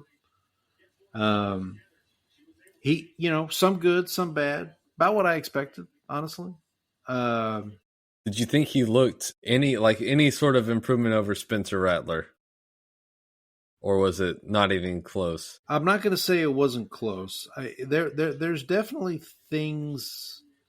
He showed a couple things that I don't know if I would say Spencer Rattler can't do, but they definitely showed some things that was like, oh, let me see more of that. Like that 2-minute drill. Like if that 2-minute drill was like, oh, okay, the thing that struck me about it is the moment did not feel too big for Tyler Shuck. Like it didn't feel like he was overwhelmed by the moment. Which again, listen, he's 27 years old at this point. Like he's yeah, he better have a grasp. He better be ready. You would hope, yeah. But I want to see. Let's see what he can do against a Carolina defense that is less good than the Rams defense. Obviously, fair enough. Obviously, it kind of sucks because he doesn't Shaheed's not there anymore now. Olave's still there, obviously. So we'll see. Still got Jawan Johnson. Don't remind me. One other thing about trading Shaheed that I didn't think about, I saw this. I apologize. I don't remember who tweeted this out. You got to remember the Saints traded for Jalen Polk from the Patriots. He's on IR, so he won't be back till next year. But going into next season, you have Jalen Polk. You also have Trey Palmer, who they got from the Bucks, who I think is also out. Or he's on the practice squad. Or What about that dude y'all remember. traded a 4th rounder for? Oh, Valet? Yeah. Yeah, so, yeah, the What guy we happened to don't that play. dude? The guy we don't play, which, like, yeah, we traded for him, and we don't play him at all. And he's actually not a bad receiver. Like, in the red zone especially, he gives some size, and they just don't, for whatever reason, they just don't utilize him. I don't know. I don't know what to tell you, buddy. The Rams, I will say, I realize this comes with a grain of salt because it was against the Saints. Rams look like maybe the best team in the NFC. Like, they just when they're on and when Puka's healthy. That's the other thing I didn't realize was that Puka was coming back for this game. I didn't until like Friday. I was like, oh yeah, Puka's back. I'm like, well, excuse me. So, but with Puka, with Devontae Adams, Kyron Williams, Stafford throwing it like Who do you think's better though? Seattle or LA? tough. It's. I think that's going to be a game I really am looking forward to seeing those two teams play for sure. Yeah, that should be a fun one. I think one of those two teams is the NFC West winner. No disrespect to San Francisco, but I think it's Rams or Seahawks are fighting for that division. All right, let's move on here. Another game came down to the wire. Andre Bad Moon Rising presents Jaguars 30, Raiders 29. This is a weird one. So you didn't see any of this one, right? No, but the only thing I saw was Brock Bowers lighting it up for my fantasy team over here. So that was It's about time. It's about time. Hallelujah. So believe it or not, this game was 6-3 at halftime. Raiders. Cam Little. This goes to Donnie's point about the field goals. Cam Little kicks a 68-yarder at the buzzer at halftime to get the Jaguars on the board. Lawrence, 23 of 34, no touchdowns, 1 interception. Geno Smith threw 4 touchdown passes in this game. 3 of them to one guy. 3 of them to Mr. Bowers, yeah. They still haven't quite figured out the Genty piece. It doesn't feel like they've landed on that. Well, their offensive line is also very, very, very bad. So, like, it's hard to figure out your running back situation when you can't block for the guy. So I think that's part of it. And then the rare trade between two teams that just played each other, because Jacoby Myers is now a Jacksonville Jaguar after today. Or maybe it was yesterday the trade came down. No, that happened. I think that happened today. It was early this morning. Yeah. So Trevor Lawrence gets – listen, the excuses for Trevor Lawrence kind of gone now. Like, we've got to, if he can't get the – I know Travis Hunter's out. He's on IR now for 4 games. But, Brian Thomas Jr., Jacoby Myers, who's the other receiver they have? I mean, he's got Travis Etienne in the backfield.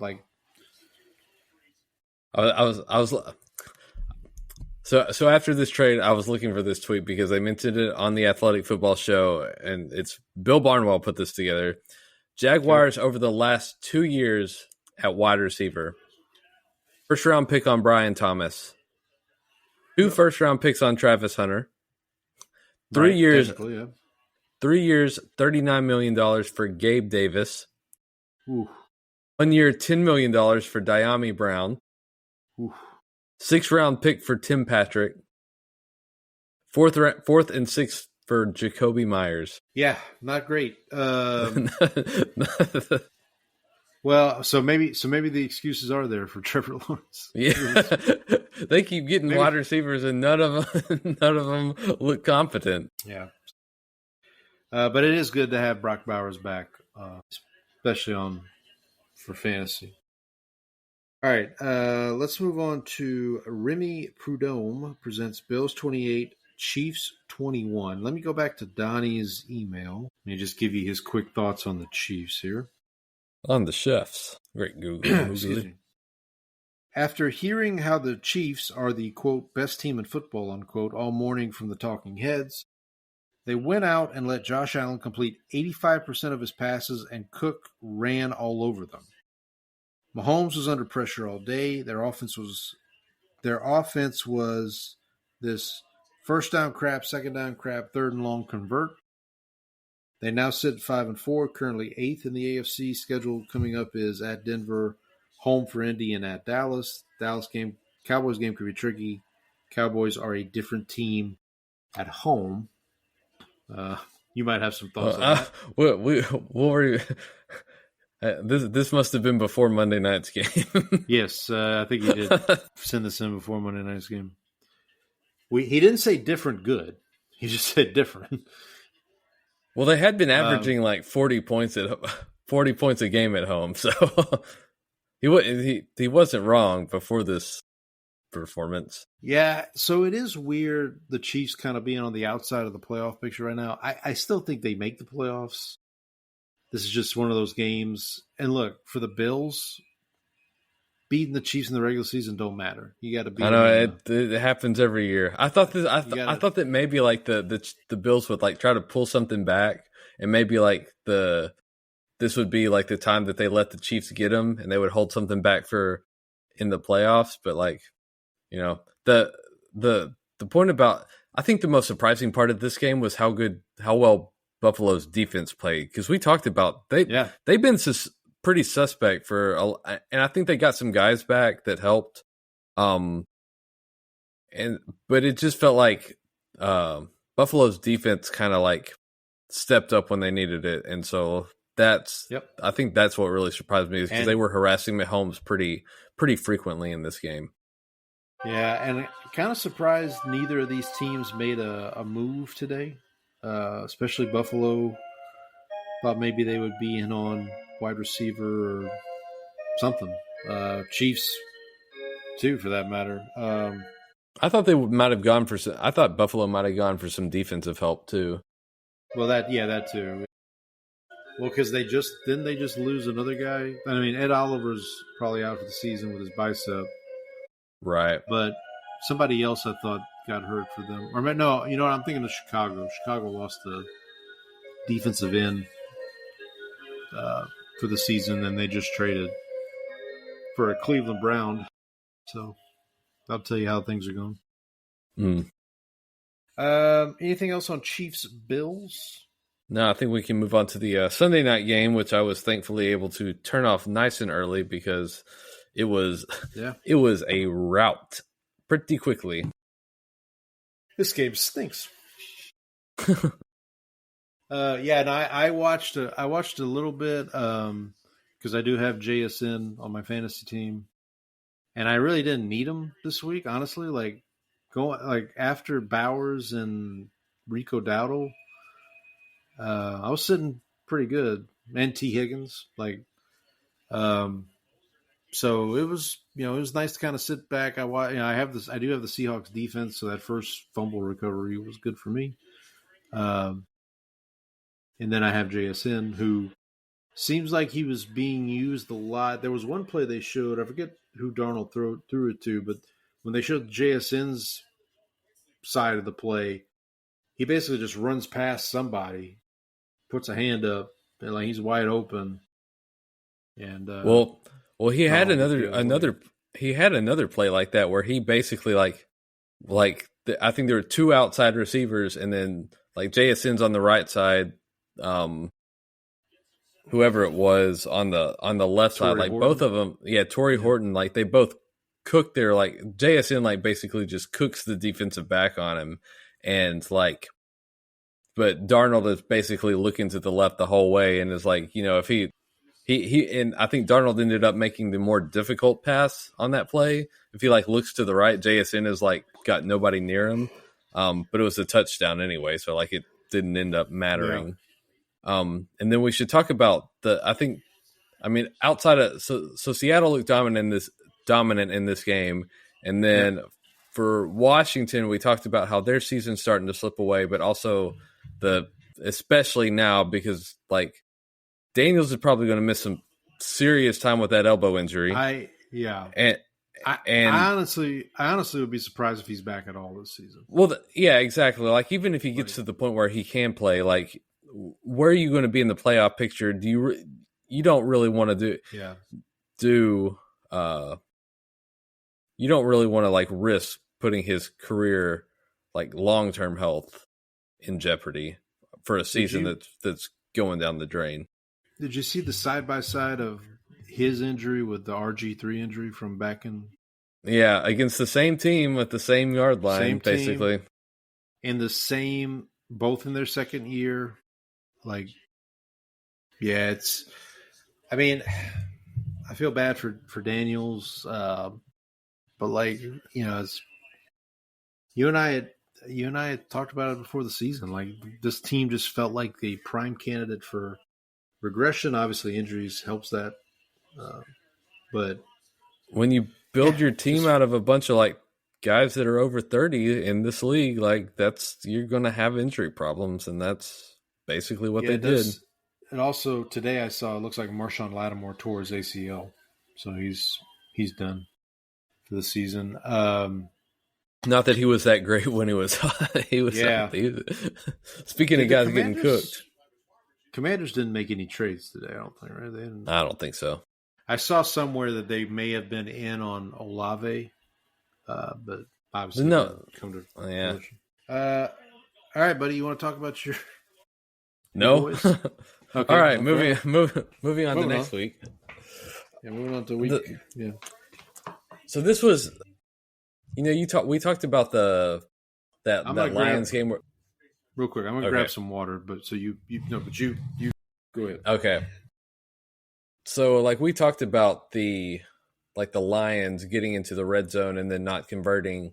Like the first drive of the game, the Cowboys march down the field, get to the red zone, go for it on fourth down, come away with nothing.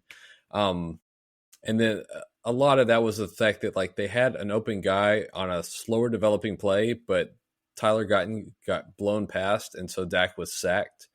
So that blew up that drive, and then defense offers absolutely no resistance to anybody. Arizona goes down and scores, and so like and then they had issues with like they were driving and Jake Ferguson fumbles, or they have drops.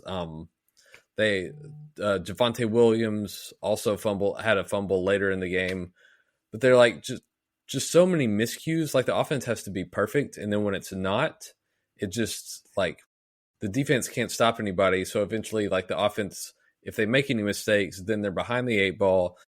They're having to play from behind. You're letting the defense pin its ears back, and so like that's basically just been the story of the last couple of games. And so like it's just either the offense is perfect and you have a chance, or the offense like has opportunities in the red zones where they don't hit, and if they can't convert for points, then your defense is not going to offer any resistance anyway. So what were your thoughts on Brissett? He was fine. I mean, he was throwing to guys that are like wide open on crossing routes, and like Marvin Harrison Jr.'s like just running comeback routes, and Deron Bland can't seem to cover him. Like that, I don't know what Eberflus did to Deron Bland, but Bland looked terrible out there on Monday night. So, but we have shored up the defense now. Well, I was going to say, so let's talk real quick about 2 trades today: Logan Wilson from the Bengals, and then Quinnen Williams from the Jets. So, how we feeling about those moves? The Logan Wilson move is fine because it's a 7th round pick, and it's a guy like the linebackers that you have right now are basically unplayable. So like if he's anywhere close to league average, he's an upgrade over right. Kenneth Murray and Jack Sanborn and whatever else they're throwing out there at linebacker. Right. It's funny because like we went from having like one good defensive tackle to now we got like We've got Oso Digizua. We've got Kenny Clark. We've got Solomon Thomas. We got just build the entire defensive line out of defensive tackles, I guess is the new philosophy. But it's nice that they kind of like finally. I don't hate the draft capital that they gave up because it's not this upcoming draft first round pick. So it'll be you still have 2 this year. And I think they gave up. The Jets are going to get the better of the Cowboys Packers pick.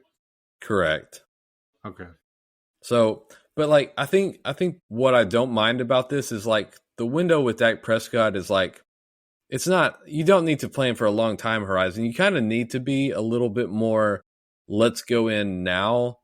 And so I think I'm fine with it. I think it's, you added a really good player and,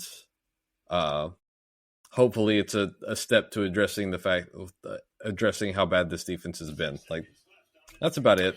Yeah. Yeah. And I'll just say from the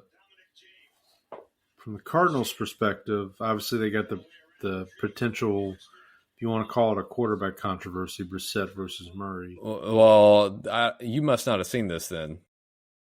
What was that? Because they're now saying that the foot injury Murray has is a 4 to 8 week timeline, and I just saw Gannon say we're moving forward with Brissett. I didn't see that. I think this is it for Murray in Arizona. Yeah, a lot of chatter about him being traded in the offseason. Just not to New Orleans, please. Like I don't need that. What were your thoughts on Walter Nolan for the Cardinals? The defensive tackle, the rookie. Maybe I didn't get to. I saw he had one play where he knocked a pass down, I think, but like I didn't I wasn't watching specifically for him. So yeah, his stat line looked pretty good, and people were raving about. I think this was his first start. Maybe he's been injured up till now, but yeah. So I know when on draft night when we were watching or when we were reviewing the draft, that pick stuck out as a good pick, and then they also picked Will Johnson, the corner out of Michigan that fell to the second round because of his knee injury. That's right. So they still have a running back problem, I think. The Cardinals do, obviously, with your cousin missing time. I think they're going with Bam Knight as their primary back now. Yeah. So DeMarcado got a little bit of run last night too, so there's that. Oh, that's good. I thought he got cut, honestly, because I hadn't really heard much about him since that incident. The incident. But yeah, Cardinals definitely feel like the worst team in their division. I don't see them climbing up out of the basement of the division. No, there's 3 pretty good teams, and then there's the Cardinals. And I will say, like, the Cardinals, like, they have lost some, like, close games where they should have won. So, like, I don't think they were necessarily as bad as – they weren't as bad as their record. I mean, they lost 5 games in a row by a total of 13 points or something like that. Yeah, exactly. Obscene like that, yeah. I mean, that Titans game by itself was just ridiculous. Like how did they lose? How do you lose that game? Can I say something about the DeMarcado play, because that was in the Titans game? I don't think he dropped the ball before he got across the goal line. It looks to me like he still. I think he still had it. Yeah, I thought that myself too at the time, and yeah. I haven't seen an angle that looks like he drops it before the goal line. Like I need a better angle than that, because like the one that they've got isn't cutting it. Yeah, it was that. I'm with you. When I first saw it, I was like, I don't know about that. He still got it. Well, and he was on my fantasy team at the time, so I was kind of like, please let it be. That. All right. Anything else on week 9 or on the trade front that we want to talk about before we move on? No, I think we can. We should let everybody know AJ Brown did not get traded. Yeah. I heard that. Heard about that. All right, let's Is that AJ Brown didn't get traded? Is that like Antonio Gates was a basketball player? basically little known fact. All right, we got week 10. We're in the double digits, buddy. It's going to be Thanksgiving before you know it, Christmas before you know it. Got 4 teams on a bye this week. The Bengals, their bye is brought to you by Sir Parker. That's with 2 R's. Thank you, Sir. Your boys on a bye week brought to you by Bill Bates. Any Bill Bates thoughts? Great player. Okay. Great special teams guy. You know, one of those lunch pelt players. You know, gotcha. One of those guys. The Cowboys' Thanksgiving Day opponent, the Kansas City Chiefs, they're on a bye. Brought to you by Woody Pippins, not Scottie Pippins, but Woody Pippins. And since Cam Ward said they ass, the Tennessee Titans bye week brought to you by BW Cheeks. So there you go.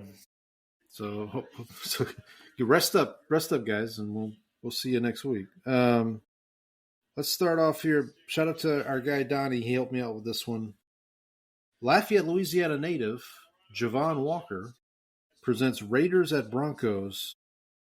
Broncos laying 9.5. Give me a second to get to my spreadsheet here. I am taking the points. I'm taking the 9.5 with the Raiders, but I am taking the Broncos to win at a 13.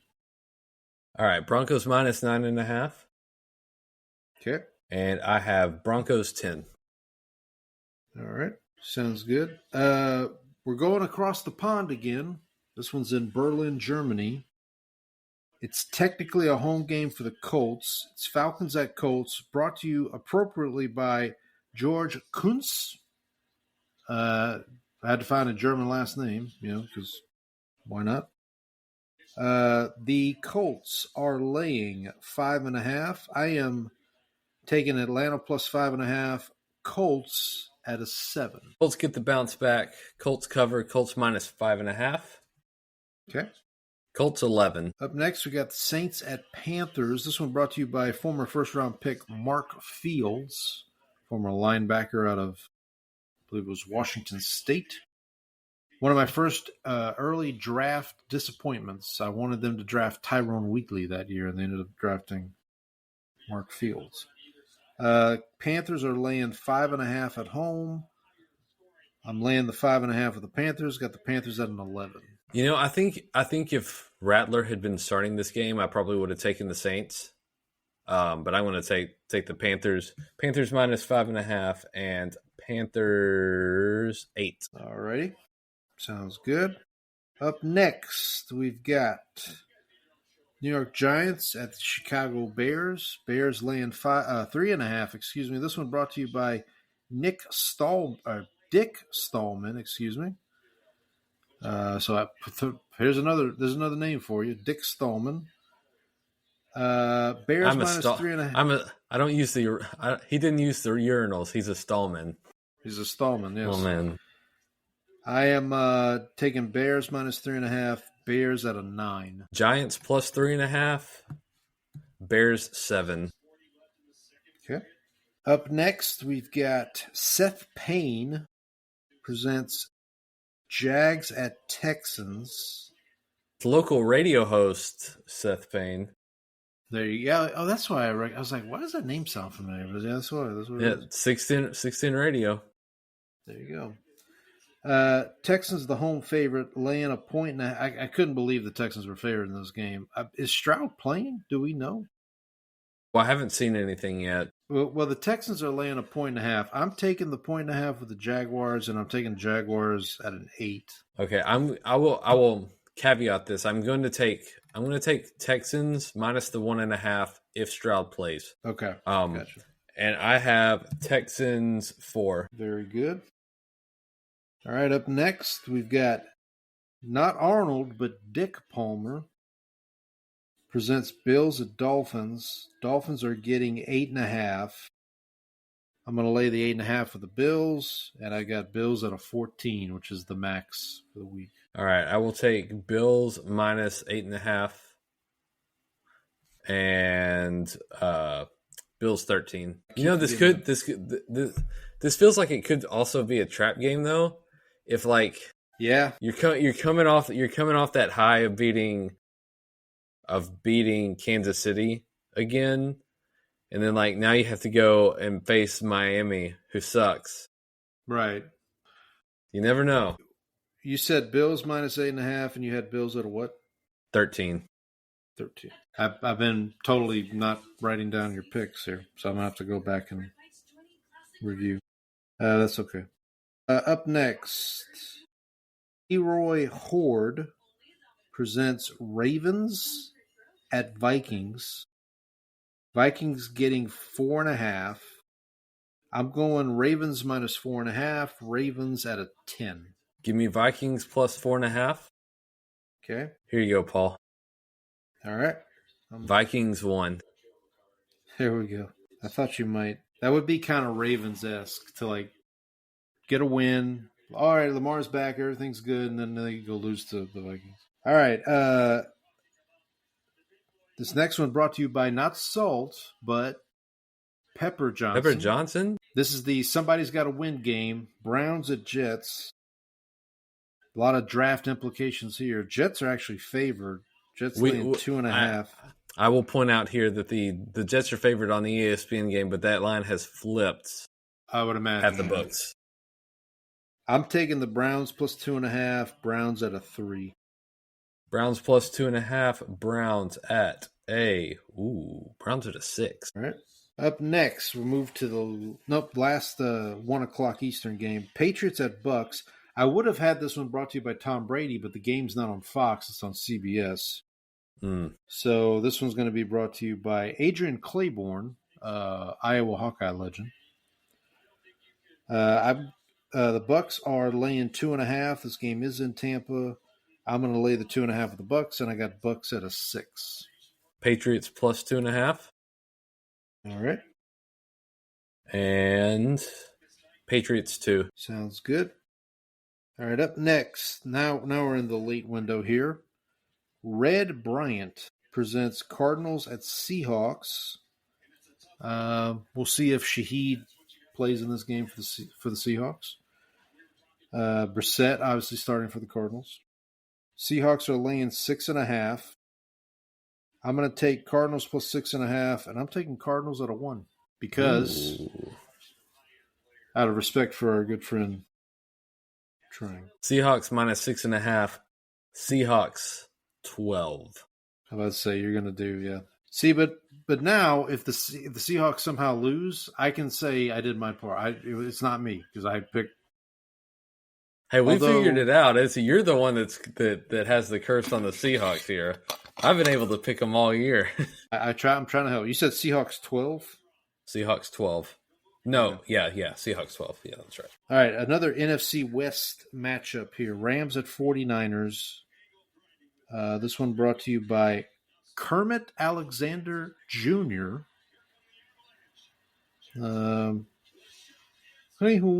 49ers are getting 3.5. I'm going to take 3.5 of the 49ers, and I'm taking the 49ers at a 2. You know, I was debating this because I was like, you know, it's a divisional matchup. These teams seem to play each other. They play each other tough, and I was like, if I do that, then I'm going to look up and the Rams are going to be up by 20 at halftime. I'm just going to take the Rams. I'll just take the Rams minus 3.5, and then I have Rams 9. I definitely like the 49ers have no business winning this game, but that's usually the games they win. Like I know, right? All right, up next we've got Lions at Commanders. This one brought to you by Dick Stanfill, excuse me. Commanders are getting 8.5. I'm laying 8.5 with the Lions. I'm taking Lions 12. Lions minus 8.5. Lions 14. There you go. All right. Sunday night. Steelers get another Sunday night game. This time they're in LA against the Chargers. This one brought to you by Jack Kemp, who I believe was the gentleman that ended up being like a congressman or a Yeah, I was going to say that name sounds familiar. He presents Steelers at Chargers. Chargers laying 3.5. I'm taking the 3.5 with the Steelers, and I'm taking Steelers at a 5. All right, I'm going to say that everyone is on the Steelers now after they upset the Colts. So I'm going to zag. I'm going to take the Chargers minus 3.5. Yep. And I'm going to take Chargers 5. Well, if I'm on the Steelers, then you definitely want to go against whatever I say, because especially in a primetime game. I don't know what the hell I'm talking about. All right, last but not least here, Monday night game. I know you'll be tuned in. Eagles at Packers. This one brought to you by Keith Jackson. Well, not so fast, my friend. I will be tuned in if I'm able to get ESPN back. Well, that's true. Yikes. I was at Plucker's last night watching the Cowboys game. All right, Eagles at Packers. Keith Jackson presents this one. I was stunned to see the Packers are favored in this game, minus 2.5. I went Eagles plus 2.5 and Eagles at a 4. I'm gonna do the Zag thing. Everyone's down on the Packers after they just lost to the Panthers. So this is where they get it back. I'm gonna take Packers minus 2.5.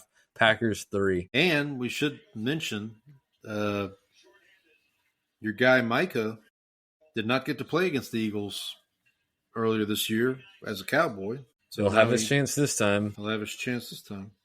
So you had Packers, you laid the points, and you did Packers 3? Correct. Okay. If we could just bear with me here. Jags Texans, who did you have? I have Texans assuming that Stroud plays. Texans assuming that Stroud plays. And you had him in the confidence too? 4. Texans 4. Okay. Come on, tablet, cooperate with me here. All right. Giants, Bears. You had the Bears? I did have the Bears. I had Giants. I have the Giants plus 3.5, but I have Bears in the confidence. I had what score? 7. 7. All right. Saints, Panthers. You had Panthers, right? Panthers minus 5.5 and Panthers 8. Okay. And then Falcons, Colts. I had Colts minus the points and Colts 11. This goes to 11. You know they're doing a sequel. It's out already. Oh, it is? Came out a couple weeks ago. No. Wow. I think it's on VOD by now. Oh. Did it get reviewed well? I didn't see many reviews for it, but I know they Conan O'Brien interviewed the cast on his podcast, like Michael McKean and the fellows. Okay, Raiders Broncos. Who'd you have? I had the Broncos minus the points and Broncos 10. Apologies to our buddy Donnie if we jinx the Broncos. All right, so let's just do a quick summary here. So last week, wow. Okay, so last week we went head-to-head on 4 games. We split them 2 and 2. 2 and 2. This week, we are head-to-head on 10 games. Whoa. Yeah. That's wild against stuff the spread, right there. The spread game. Against the spread, not the... Yeah, not in the confidence stuff. Yeah.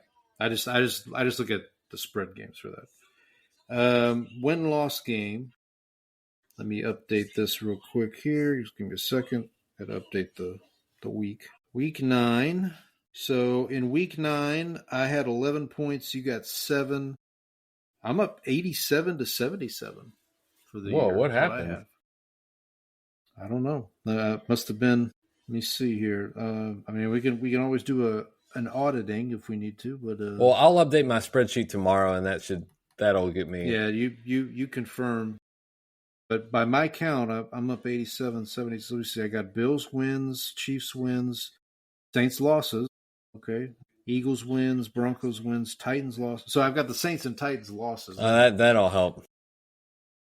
Do I have the Jets losses, or you have the Jets losses? You probably have the Jets losses. I have the Colts losses. That doesn't help a lot. Patriots wins. That helps. Mm. And the Giants losses. So yeah, I have the Giants, Saints, and Titans losses. So that's gonna. That's what you got. That helps. Let's go. Let's move into our. George is getting upset. Okay, so I was close to getting my pick. Like that was a 1-point game in overtime. You were, but last week I had Giants over 49ers. You had Raiders over Jags. Neither one of us hit for the year. I am 4-5. You are 2-7. So I will let you choose first here. All right, I'm going to just go. I'm going to take the.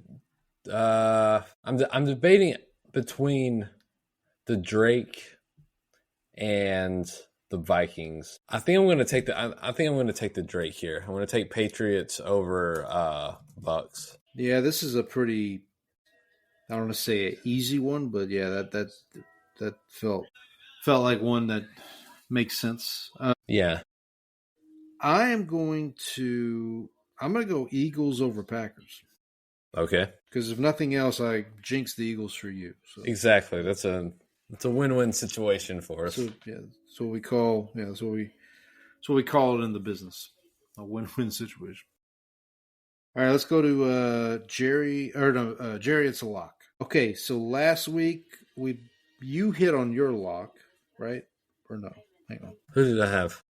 You had Patriots over Falcons, so that did hit. Barely. I had Lions over Vikings. No good there. So I am 7-2 for the season. You are 8-1. All right, there we go. On your locks. So if with that, I will select first, if that's okay. Yep. Go ahead. I will take. Let me find here. Let me get one. Let me get a good one here. So I'm not going to do the Lions again. I learned my lesson there. I'm going to go. I'll go Colt. Let me go Colts over Falcons. Okay. I'll probably regret that, but I'll go Colts over Falcons. Well, you learned your lesson, but I didn't learn the lesson, so I'm taking Lions over Commanders. It wasn't your lesson to learn. It wasn't. All right, so yeah, I've got Colts over Falcons. You've got Lions over Commanders, and then on the upsets, I've got Eagles over Packers. You got Patriots over Bucks. One other thing, I have been keeping track of this. I haven't mentioned it on the show that much, but one-score games.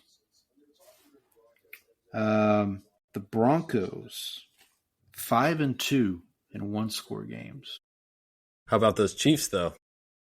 The Chiefs 0-4. That's what happens when you go 12-0 one year in one-score games. You gotta come back to earth. You gotta pay the piper. So I'm just gonna look here. So Tampa Bay 4-1, 49ers 4-1, Steelers 4-1, Eagles 5-1, Chargers 4-1. Broncos 5-2. I just mentioned Panthers 4-1 in one-score games. So, and then on the other end of the spectrum here, let's see, Texans are 0-5 in one-score games. Not good. We talked about the Chiefs. Saints are 0-3. Not great. Hey, if they could just have a one-score game, I consider that a win. So it's whatever. Right, you just want it to be close. Yeah, the Cardinals are 2-5 in one-score games. Yep, which we talked about. Their five losses are all one-score games. Your Cowboys are 2-2 in one-score games. Well, I guess 2-1. 2-1. Yeah, exactly. Technically, yeah. That's one thing I wanted to ask you about with the Broncos. Do the Broncos this year remind you at all of the Vikings team from like 3 years ago? that won all those close games in the regular season, and they got to the playoffs and they got one and done. I can see that, but I think the one thing that would separate it a little bit is like the Broncos have what I think is like an actually dominant defense, whereas the Vikings never they never really had like an elite unit on that team. I think that's what I would say would separate them. But we'll see how it holds up when they get to the playoffs, though. I agree, but like after watching them kind of pull that one out of their backside, Donnie put it in his email against the Texans, I was kind of like, we sure about the Broncos? We sure that, I don't know. And I will say, in fairness, the Texans also have a very, very, very good defense. So, like, true, not necessarily easy to move the ball against that team. I'll agree. I'll agree with you on that. So yeah, right now as we sit here, we'll do this real quick before we sign off for the week. So your division winner, so your AFC playoff teams, your 1 seed is the Colts, your 2 seed is the Patriots, Broncos are the 3 seed, Steelers the 4, then your wild cards, Bills, Chargers, Jaguars. Now, I should point out, the Jags have one less game than the Chiefs. The Chiefs are on a bye this week. So if the Texans beat the Jags, Chiefs and Jags are now tied at 5-4. So for what that's worth. In the NFC, you've got the Eagles, the Buccaneers, the Seahawks are all three 6-2, as are the Rams. But the Seahawks right now have the divisional tiebreaker. The Packers are 5-2-1. They're the 4 seed. Rams are a 5 seed, 6-2. 49ers 6-3, the 6 seed. And then you've got the Lions are the 7th seed right now at 5-3, but the Bears right there at 5-3. Panthers 5-4 right there. They actually have played. The Panthers have played one more game than the Bucks, so the Panthers haven't had their bye week yet. The Tampa Bay is coming off of their bye week this week. So your Cowboys are still there, 3-5-1. They gotta. We're not. You're telling me there's a chance. I'm telling you, there's a chance. Meanwhile, the Saints are right now the number 1 pick in the draft. But they do play. The Saints play both the Jets and the Titans this season. So it's real. I gotta say, for draft content, the game's kind of worked out this year because like Browns play the Jets this week. Saints play both of those teams. The Saints don't play the Browns, but so you got at least that'll be somewhat interesting when we get to those weeks. I want to say the Saints play the Jets and Titans back-to-back weeks. I want to say they're like either back-to-back or like 2 and 3 weeks or something like that. That's a nice soft spot to have in the schedule. For other teams, yeah, but not for the Saints. Sure. I think was it you that sent me they're trading off all their picks in anticipation of the like the Jets, the tank bowl. They saw the Saints on the schedule. Their players. Jets are trading all their players so that they could lose to the Saints to get that number 1 pick. It's next level. It's next level thinking. Somebody said that game's going to be flexed to Tubi at like 2 a.m. or something. So I'll be watching against my better judgment. Paul, I just put a futures bet down on Super Bowl winner. Not the Saints. Not the Saints. Not any of those teams we were just talking about. The Seattle Seahawks plus 1,200. Right. Trang, I just want this on record. I am respecting the jinx. I am. Yeah, I couldn't pass up that sweet action. Now, here's the catch. What happens if I don't even know if I should say this. What happens if Shaheed goes to Seattle and kind of stinks? Then is that on me? Like, it's like I didn't make that trade. Like, I don't. We'll just say it's the Saints' fault. The stench of New Orleans, the stench of the Saints would not wash off. By the way, my favorite thing today, like reading all the coverage about that trade, is like, oh, it's a reunion, Shaheed and Kubiak. I'm like, they were together one season, guys. Kubiak was the offensive coordinator for 1 year. That still counts. Still counts. I mean, don't get me wrong. He did use Shaheed very well at times last year, but like, you want to know what's funny? So obviously the Philadelphia Eagles are the favorite to win the NFC East. NFC? Yeah, or the NFC. The NFC East. Yeah. Do you want to guess who's second on that? Got to be the Cowboys at this point. It is the Cowboys. Well, because I mean, the Commanders are. It is plus 1450 if you want into on some really sweet action. That is some, but I wouldn't do that because I wouldn't, out of my friendship to you, I wouldn't want to jinx the Cowboys. Well, I got to tell you, I jinxed my own team. I got to tell you, before you do that, I jinxed my own team because, like, so we saw what happened when I put some money on Brock Purdy to win the MVP, right? Yeah. So I was scrolling through, and I saw Dak Prescott MVP plus 3,000. And so I was like, don't mind if I do. Yeah, 30 to 1. Which, because everyone was saying like, oh, he's 20 to 1. I was like, oh, this is actually some good value right here. I was like, I'm getting some sweet value on this. And that has not gone my way. So going back to the Seattle thing, me jinxing the Seahawks, I had the opportunity today in fantasy because my two fantasy quarterbacks are Drake May and Jaden Daniels. Well, it looks like Jaden Daniels might be out for the season. So I'm like, okay, I need to pick up another quarterback. The best quarterback available in my fantasy league is Sam Darnold. And I was like, nope, I'm not going to. I already have JSN on my fantasy team. And I have Seattle's defense. You got to get the stack. So do you think that exonerates me from? I just don't want. Listen, I think the fact that JSN's already having this season and you have him, I think you're okay. Okay.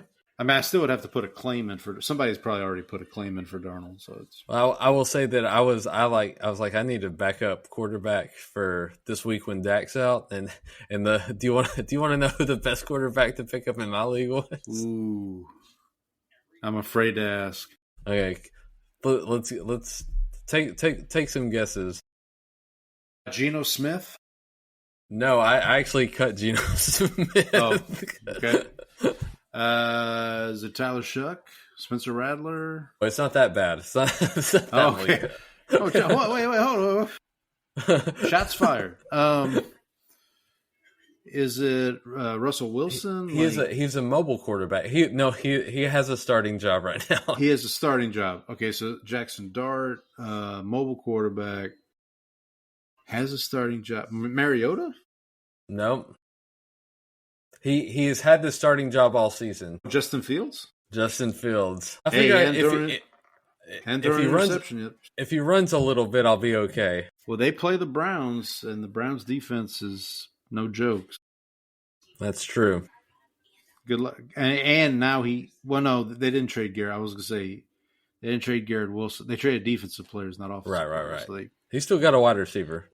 By the way, we don't really talk about the Jets this much.